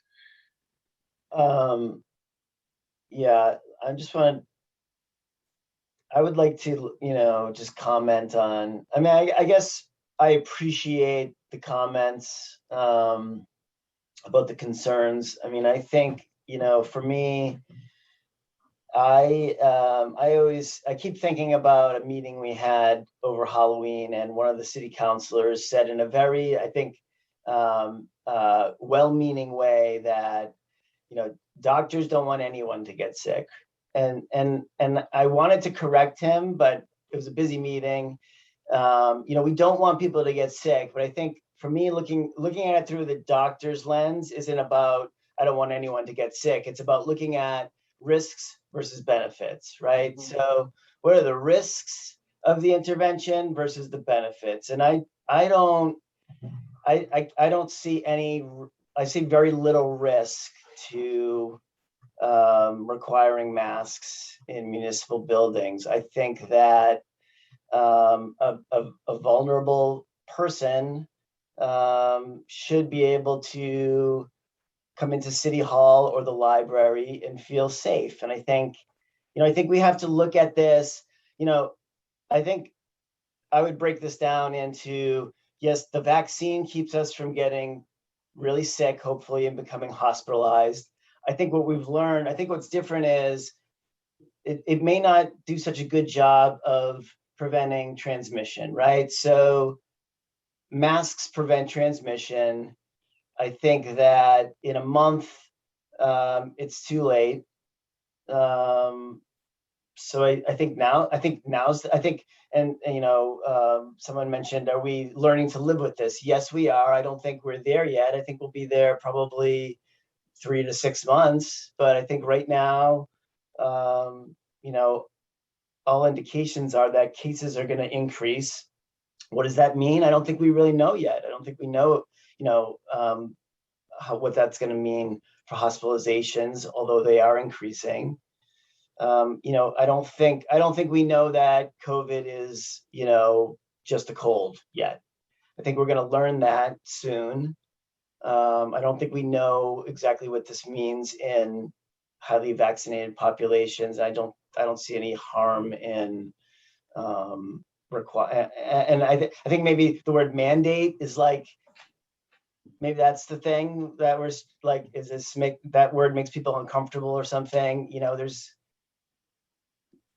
we're just going to ask people to mask up in municipal buildings. I don't really see any major harm to that.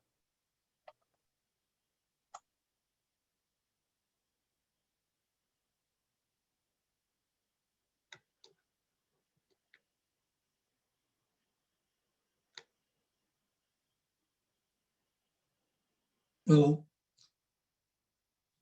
first and foremost, I think that we should be following the state guidelines as put up by the governor.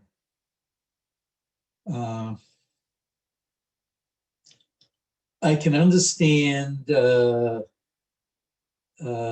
Zaid's concerns regarding that if we mask up in public buildings, the next thing is going to be stores and restaurants and so forth. And to me, that's taking a step backwards. So, you know, I have some reservations as far as any type of mask mandates.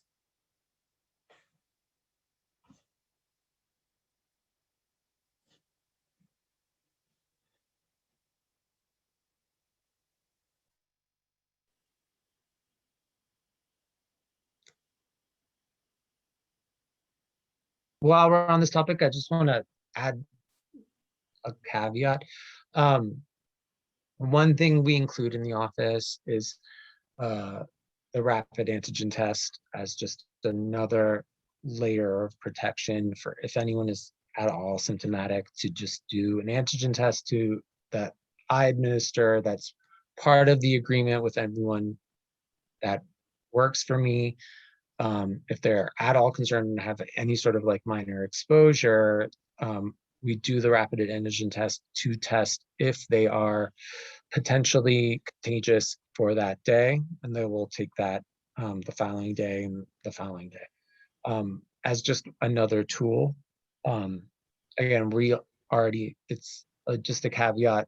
We are masked anyway by law and just by practice, but we do have other tools now that we can work with.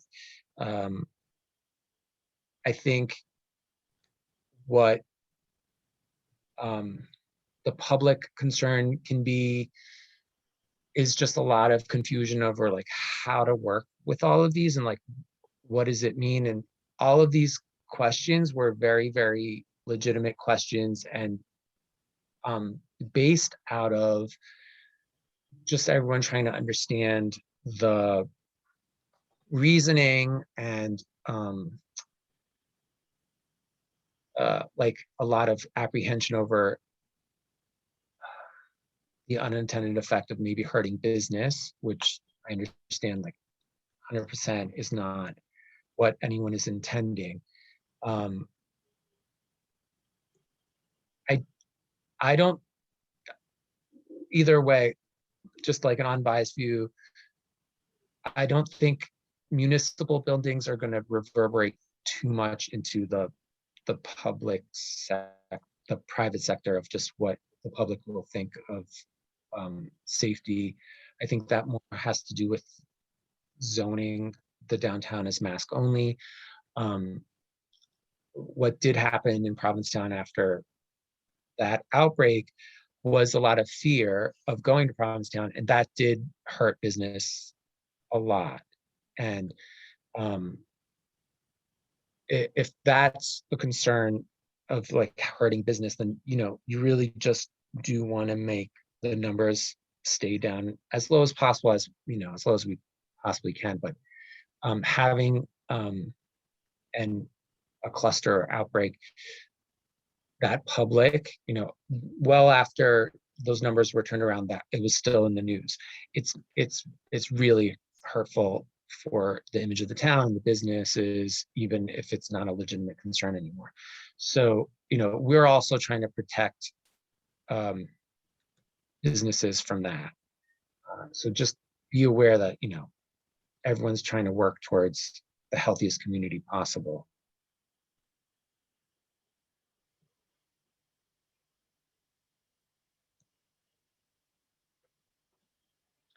May I say something?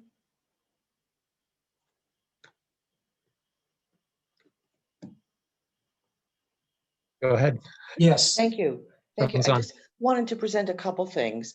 The mayors had a meeting with two doctors about 10 days ago from the Harvard Chan School, Dr. Paul Bidinger and Dr. William Hang, if I'm saying their names correctly, who have done a lot of research on this Delta spike. And they said it is happening, but the extent, as we all know, is the impact is hard to determine, but we know that viral loads are increasing rapidly and in 24-hour periods, and that their recommendation, if you want to decrease the spread of this Delta, then it's important for masks to be worn. I've noted that the hospital, and I've started conversations again with Anna Jake's Hospital, which we did almost weekly during, when all this first happened in March of 2020.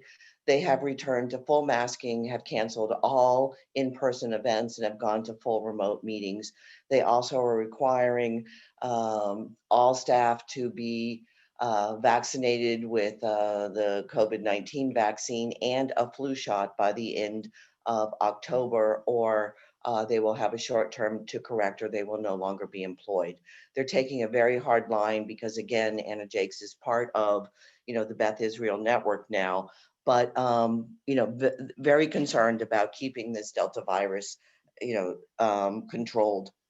The hospital does have cases, and there's been at least one since my conversation that has been med flighted to Boston because of being very, very seriously ill. And these are a mix of people who have been vaccinated and not vaccinated. We still don't have enough people vaccinated in our community at this point. Certainly understand what our businesses have been through and do not want to go back. So if we can start by having, and we're already seeing a lot of people, I would say over 70 to 75% of people coming into City Hall, because we've opened up passports again, are coming in with masks. So we're only asking that people do start wearing masks. We have a senior center that now has opened, and we're working with a very vulnerable population. Granted, that is the highest number of people who are vaccinated, but we're still seeing breakthrough cases. And if there's anything we can do to keep our numbers down and keep our community safe, I have staff who've been reaching out to our human resources department, who Donna Drelick is on the call tonight, as well as people calling my office. I have people at City Hall who refuse to get vaccinated. I have DPS workers who refuse to get vaccinated. I have people in the police and fire department who won't get vaccinated. And I have people at the senior center working with our most vulnerable population who won't get vaccinated. The only option I have is to implement a mandatory mask to try and prevent the spread of this Delta. Hopefully, from what I understand, and I think you have also said this, Sam, is that we anticipate this to surge and be gone hopefully by the end of October. So what can we do as a community to try and help keep people safe, particularly those who are not vaccinated? I have a problem in terms of mandating vaccines. I think it's a lot easier at this point to mandate masks for the public and for staff who are not vaccinated, as opposed to going to some other level. I've also noticed that in 3 restaurants I visited over the past week, all the staff are wearing masks again. So there is concern. And so why aren't we taking a proactive stance? We did back in March of 2020. Our superintendent closed schools on Friday when schools closed on Monday the following week. We were aware of the intensity of this virus hitting our community, and we were going to get on top of it. We did a really good job, I think, between all of us working very hard. The weekly PSAs I did based on all the information from the Board of Health, from Frank, all of us working together from the schools, we've done well. So we know that this next surge is coming. We see the numbers increasing in the state. We know that the UMass Medical Center has reopened Incident Command.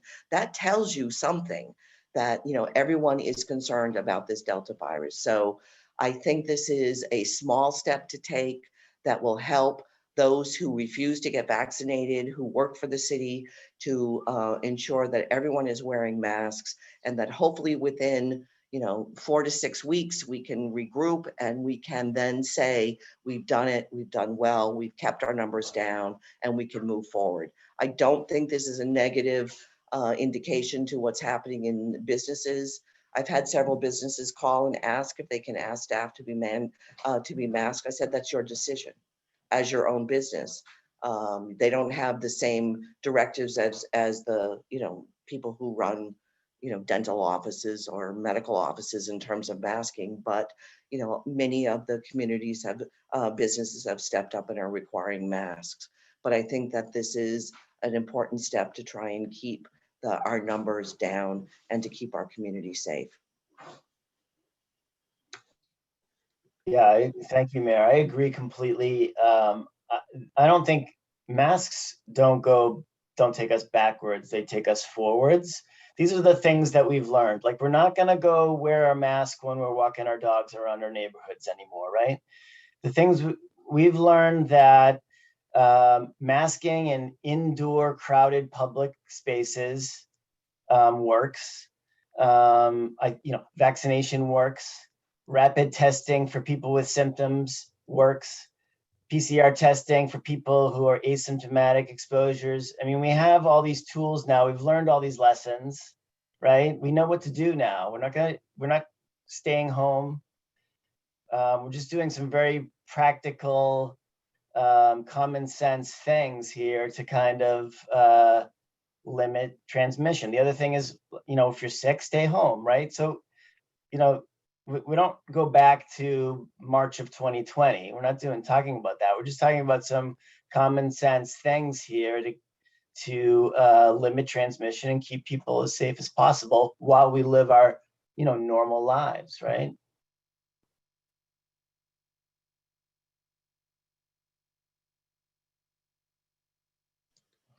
Thank you, Dr. Slocum. Just to add to that, I think that you see the changes in what we've done in the schools. We're requiring masks because we don't have enough of the high school students yet vaccinated. Not sure about numbers of teachers at this point, and maybe Superintendent Gallagher or the health nurse Lauren McDonald could talk to that.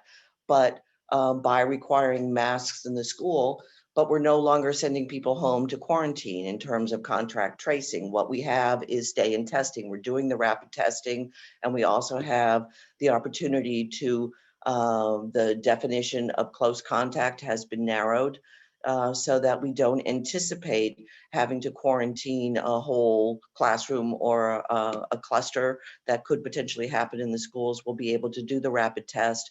We'll be able to test people who have been in contact over a 5-day period and on a daily basis. So it's called Stay and Test, which is a new program that the schools have instituted, and we are implementing that in the schools. So I think it's very clear that we are moving forward based on the data, what we've learned, and making adjustments in terms of what we're doing in the school district.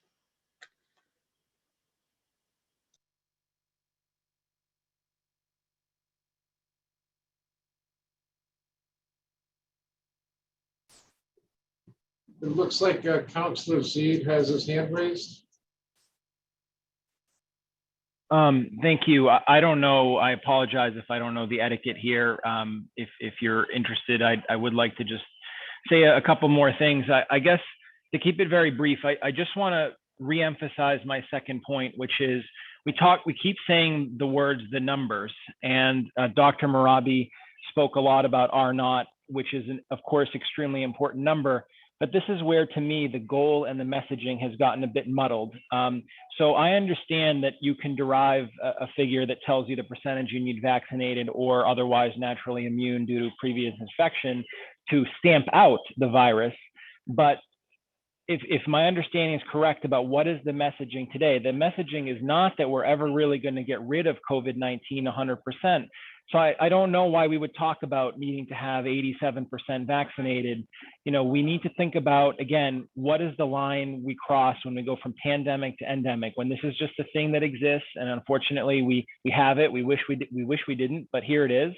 And so we're in sort of common sense is that, yeah, we do kind of go back to not air quotes normal, but normal, and that there is some level of risk attributed to that. I think that that's something that should be discussed, but I'm getting confused into what is the goal now. So when we say the numbers, we're referring to, again, things that I think are less relevant today because we're talking about cases and positivity rates, which are both very broad metrics in a world where a vaccine exists. Number two is there's no Delta vaccine being worked on that I understand, meaning a vaccine specific to a Delta variant. And by the way, Delta, of course, will not be the last. There'll be Lambda and whatever else comes after it. So we're talking about the numbers.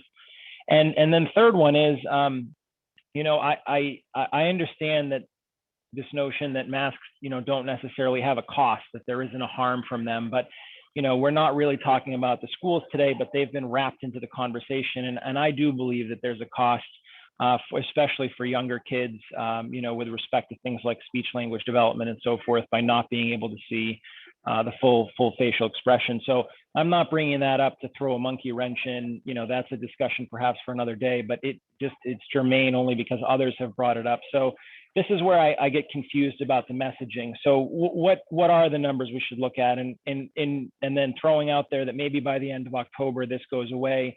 Under what circumstances, what numbers, you know, is 1.93% positivity not acceptable?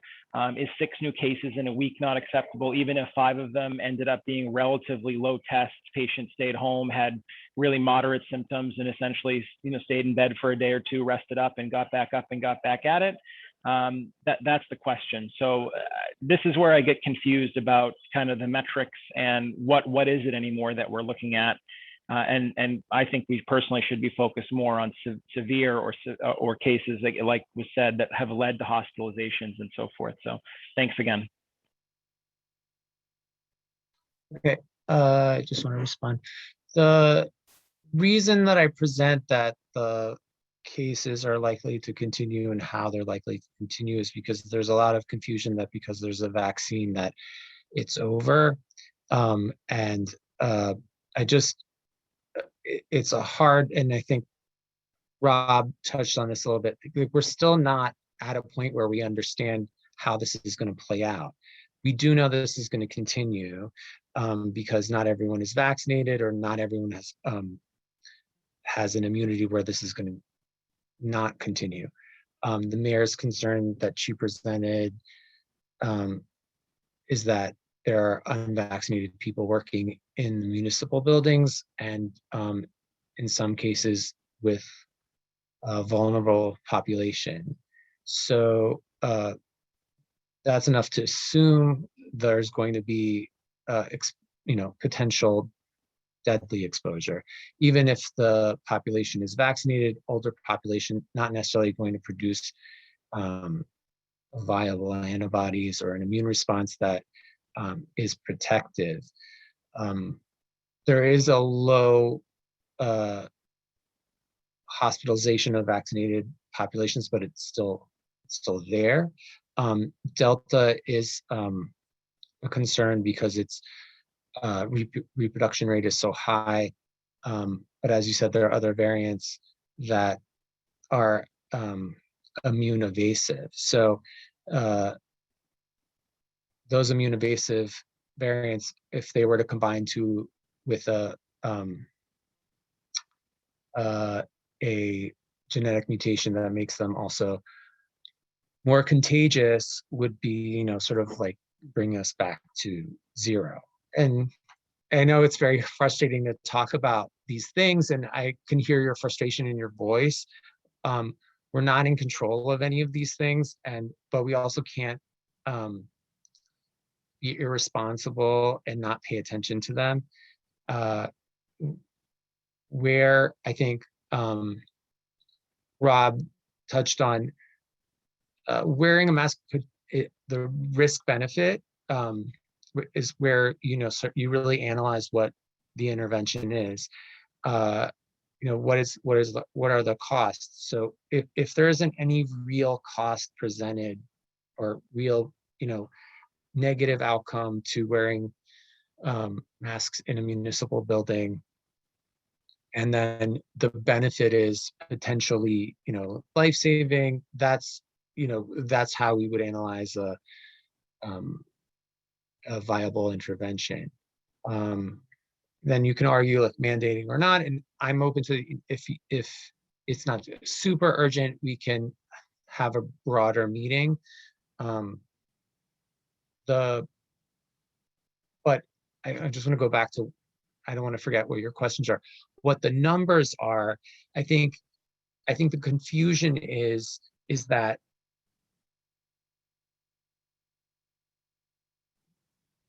what are the numbers that are concerning to us? And so that's not really what's concerning to us. The science is what's concerning, of, even though the numbers are low now, again, our seasonality is not really there for this to go up. So what the indicators are is, what's happened in other populations that show what the potential for Delta can do to this community. And then I think your other point was, well, shouldn't we just get used to it at this point? We're vaccinated. Yes, but we're not at the point in the vaccinations that we know what the vaccinations are going to do, especially even with or without a booster. We don't know how protective those are. I was vaccinated early February, final dose. I have a colleague vaccinated a week after me who tested positive for Delta. Is he in the hospital? No, but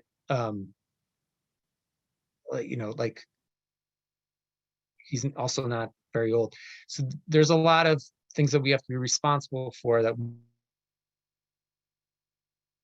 we don't know what the answers are, but it was there. And that's what, it's a little early. Like, I remember saying this a year ago, we have to be a little patient and sort of just still see what's happening, but also not sort of like let it not have a laissez-faire attitude where like, no, it's over. We have vaccines now. We can do whatever we want.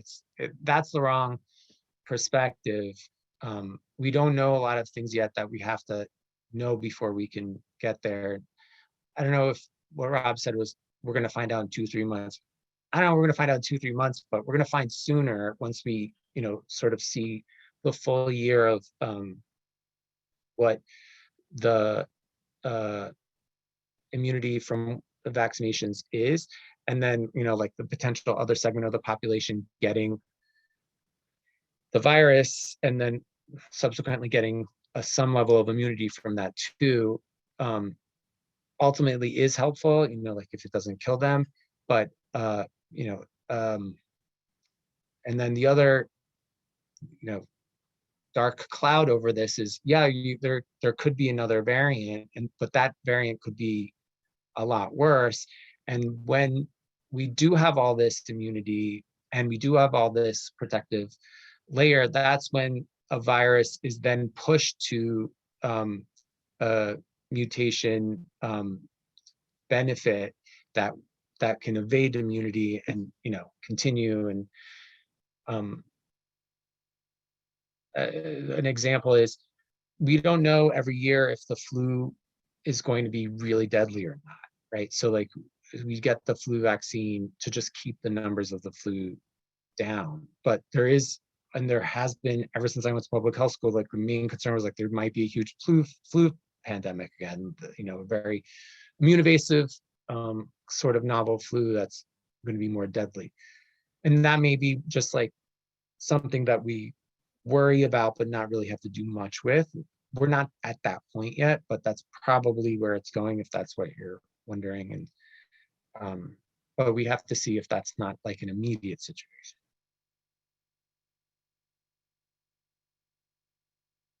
I mean, I hope I answered the question somewhat, but it's, it's science. There's no answered questions. There's just more questions.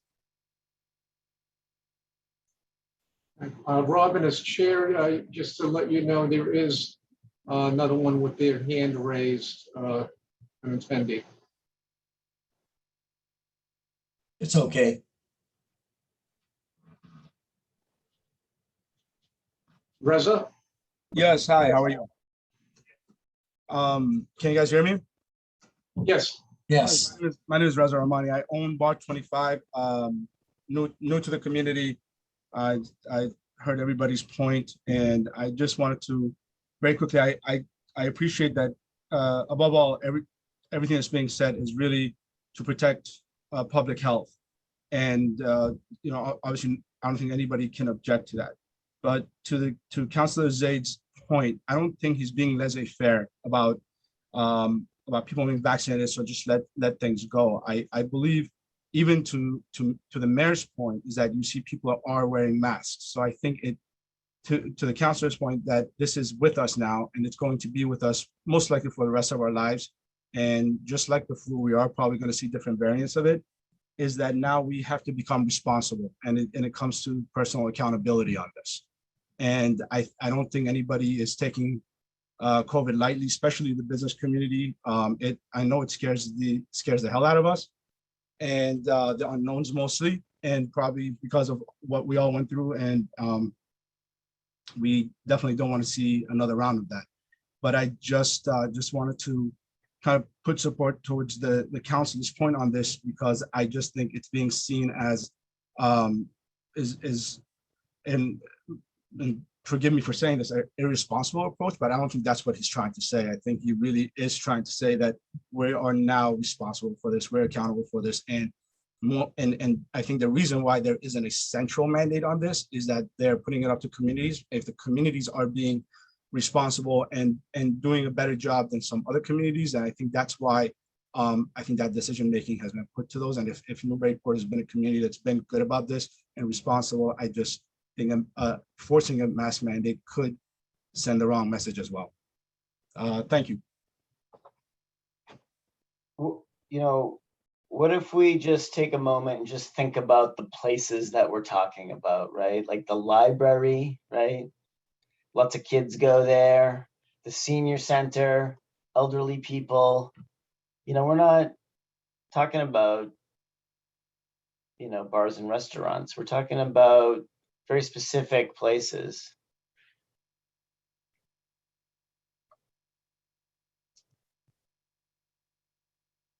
Yeah, I agree. I don't see the connection. I mean, I understand the fear, but I don't see that hindering business at all. And I mean, I'm saying that as a business owner. I don't see that mandate, just like I don't think the school mandate it doesn't cast a shadow over what people feel like the town would be like. But I understand everyone in the business sector worried about this. I don't think that's what we're talking about at all. That's a whole different discussion. Certainly the kids are not vaccinated, and we're not having a discussion about that. But if there's a particular connection that I'm missing, that please go ahead. If there's restaurant A and restaurant B right next to each other, and restaurant A, all the staff is wearing masks, and restaurant B, none of the staff are wearing masks, I'm going to go into restaurant A. Just for the record, I'll feel more comfortable there. But so, I mean, you can make that argument either way, right? That, I'm not saying that you're making that argument. I'm just saying, like, masks maybe are good for a business for all we know, right? Right, and we're not talking about masking businesses either. I mean, oh yeah, of course not. Right. Of course. I'm just saying, like, it doesn't necessarily. I think the fear is that, if it's the start, that was not our verbiage. I think we're just really just talking about these specific concerns, which, I mean, I have heard for the first time today also. So, particularly the buildings where people are receiving care, I think that just still qualifies under healthcare. in the same category. People need to feel safe. And I agree with the business owner said that it's a personal responsibility at this point. It is a personal responsibility at this point. You as a business owner can mandate things for your business, but municipal building really is, it's up to the municipality now, right? So like I as a business owner set forth certain restrictions to keep my staff safe and my business safe, but the people in these facilities are now relying on us.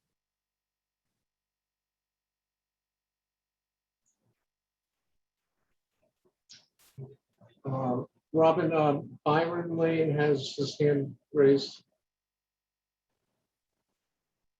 Hi, thanks.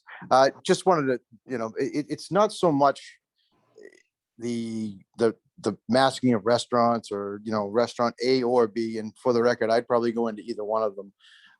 It's more of the message that's sent.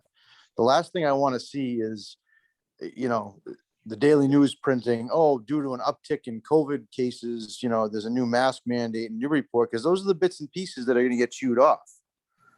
So that's really where I'm coming from with the implications to business. That's just again, I just don't want it to be misconstrued as we're facing an uptick and bad information, and thereby nobody comes here until we undo this. That's all. I agree with that. I think that messaging is really important in this. This entire thing is really like hinges on good messaging. I don't think that's happened, and I think that's why there's so much confusion, and it's a confusing topic to begin with. I don't know what the control is over what the paper print. I think really good press releases are helpful with that. We have a lot of positive things to present. The negative things are potential things, but a lot of public health is just preventing the potential, right? Like also, if we're very successful in preventing something, there's not really going to be that much evidence of that. And it's actually usually a backlash against public health. Like this was useless, like fluoride is useless, vaccines were pointless, like because we've had so much success, right? So in public health, you're just sort of used to that you don't get the credit you deserve.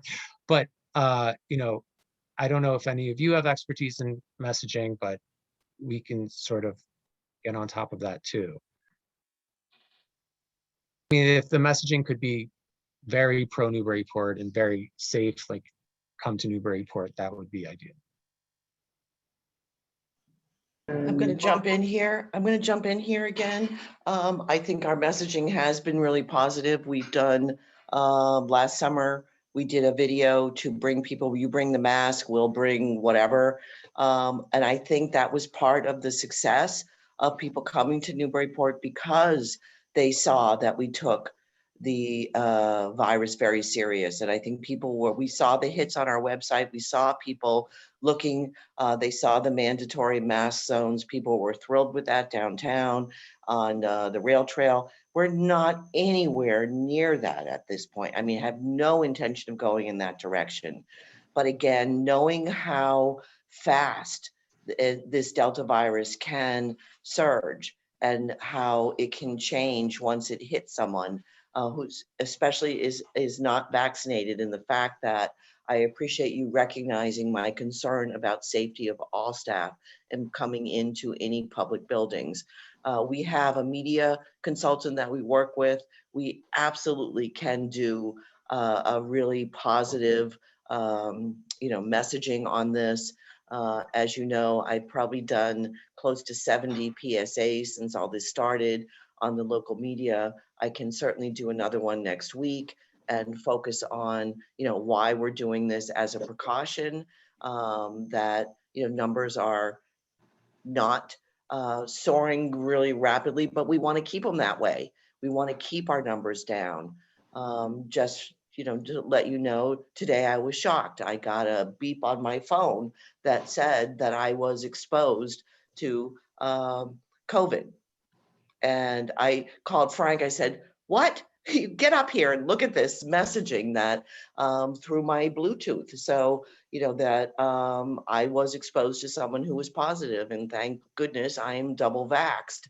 But I also have to be careful and watch for symptoms over the next 5 days. And I'm really very concerned about what we're seeing across the country. And, we took proactive steps when this first hit in our city. And I think our numbers and our success shows that. So I don't think that by asking, because of the vulnerable population at the senior center and those who come into the library and are coming into City Hall, as I said, I've been very pleased to see the numbers of families coming into City Hall, particularly for the passports and the clerk's office, are all masked. So I think people are paying attention to the news. We have, I think, a pretty savvy community who is paying attention.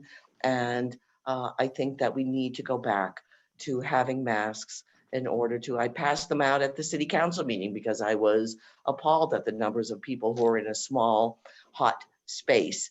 And I started passing out masks to people at the debate last week at the school mask zone, people showing up without masks, asking people to please wear masks. We have to do what we can to protect all of our citizens and to prevent this Delta from taking surge in our community as it has in other places. And granted, the probability of that happening is probably lower because of our vaccination rates. But do we want to take that gamble when we have the opportunity right now to add another layer of protection in terms of masking?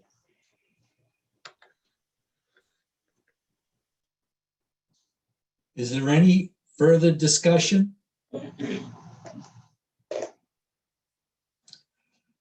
Does the board want to take any action at this time?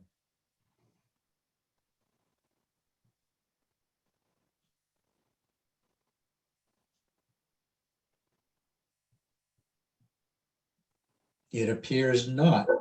Well, what's the options?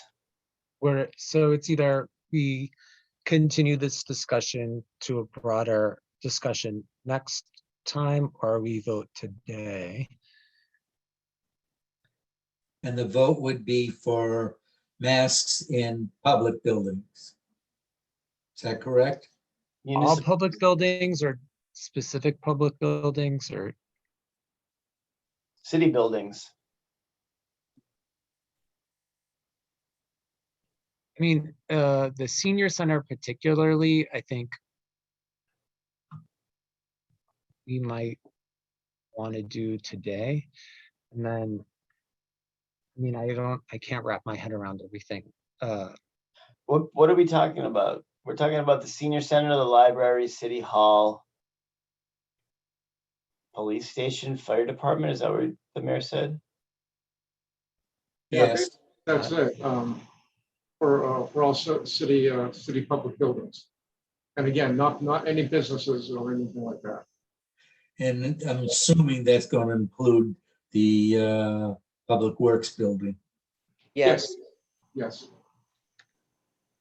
And they're around a lot of people as well on a daily basis.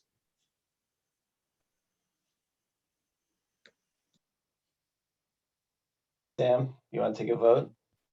I don't know what all of that is. I feel a little bit overwhelmed. I mean, I understand. 4 weeks to vote on this? Well, I have the library and the senior center probably is like a huge concern right now.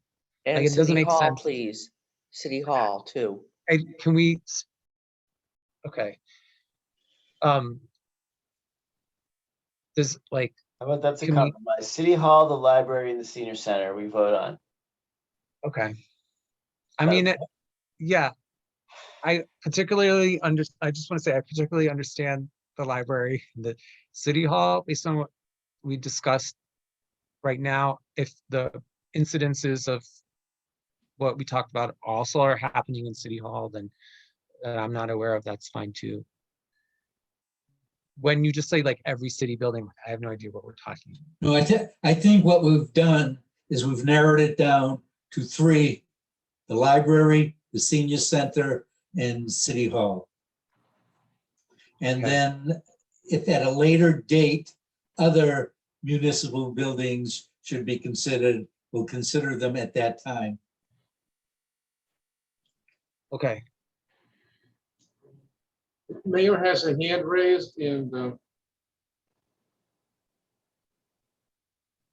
What was that, Frank? the mayor has a hand raised. No, I don't. I thought I lowered it. I think I've indicated those would be the priority buildings, and that would be compatible with what's happening in the school district too also. So I would appreciate that vote, or, for you to take, consider that vote. Thank you. Does anyone want to make a motion? Motion to require masking in City Hall, the senior center, and the public library. second, All in favor? Aye. Aye. So moved. Now, let's move on to something else. Frank, a general department update. Okay, been very busy, obviously, especially with Patty's retirement, which came up pretty quickly. We're in the middle of, permitting. We just did our annual permitting, fiscal permitting for the establishments. We had a few that opened up, about 25. Battleground Coffee on Pleasant Street. And there were another bread baking company working out of Changing Tides on Pleasant Street as well. And we had the Angry Donut open their second location on In Street where the Purple Onion was. We were quite busy there. What else? I have Pam on vacation this week as well. So I'm taking over the duties for Megan and watching the cases. So that's about it for general office update. Office manager update. We had a lot of applications and we went through first round interviews. And we have second round interviews coming up this upcoming week. We have, I believe, 3 candidates, and actually we're in a good position because it's going to be looks like a tough decision to make. So we're going to get some well-qualified people in here. So hopefully by the following week we should have that person started, which is much needed right now because it's kind of all straight out.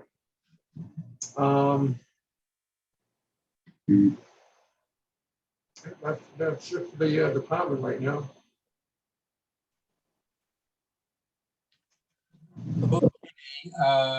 Is there anything else that needs to be discussed? Nothing new that has come up unless the board has anything they wish to address. The only thing I wish to address is the scheduling of the next meeting. Now, I'm going to throw a monkey wrench into it because the third Thursday is the 16th, and the third Thursday happens to be Yom Kippur, so I will not be available.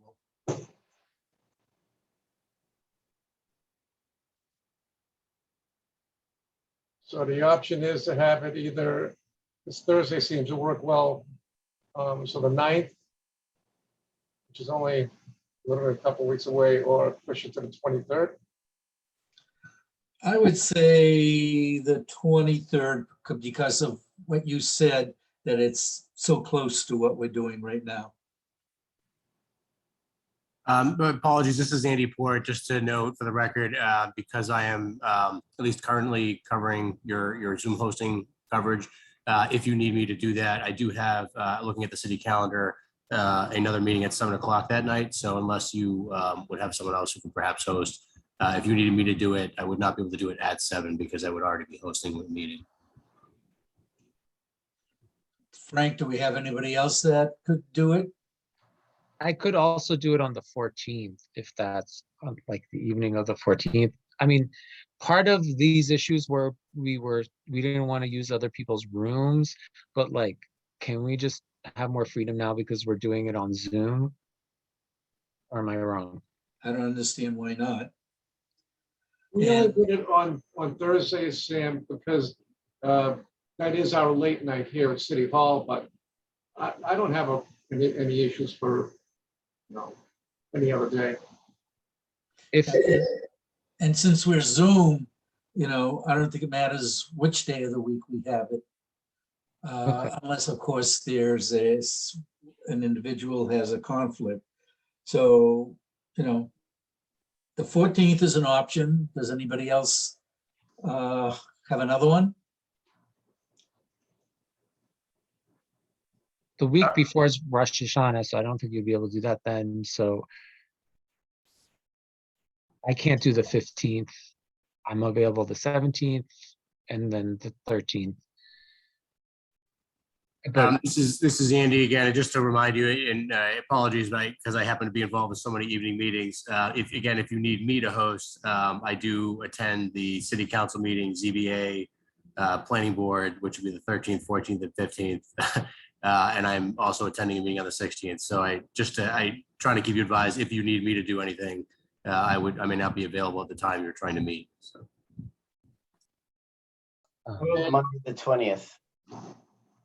Just to let the board know is, I'm hoping that the new hire, the new office manager, that person will be filling in as clerk of the board and, scheduling via the Zoom meeting. So that's my plan moving forward. So the next meeting, I was hoping that our new office manager would be hosting it and running the Zoom.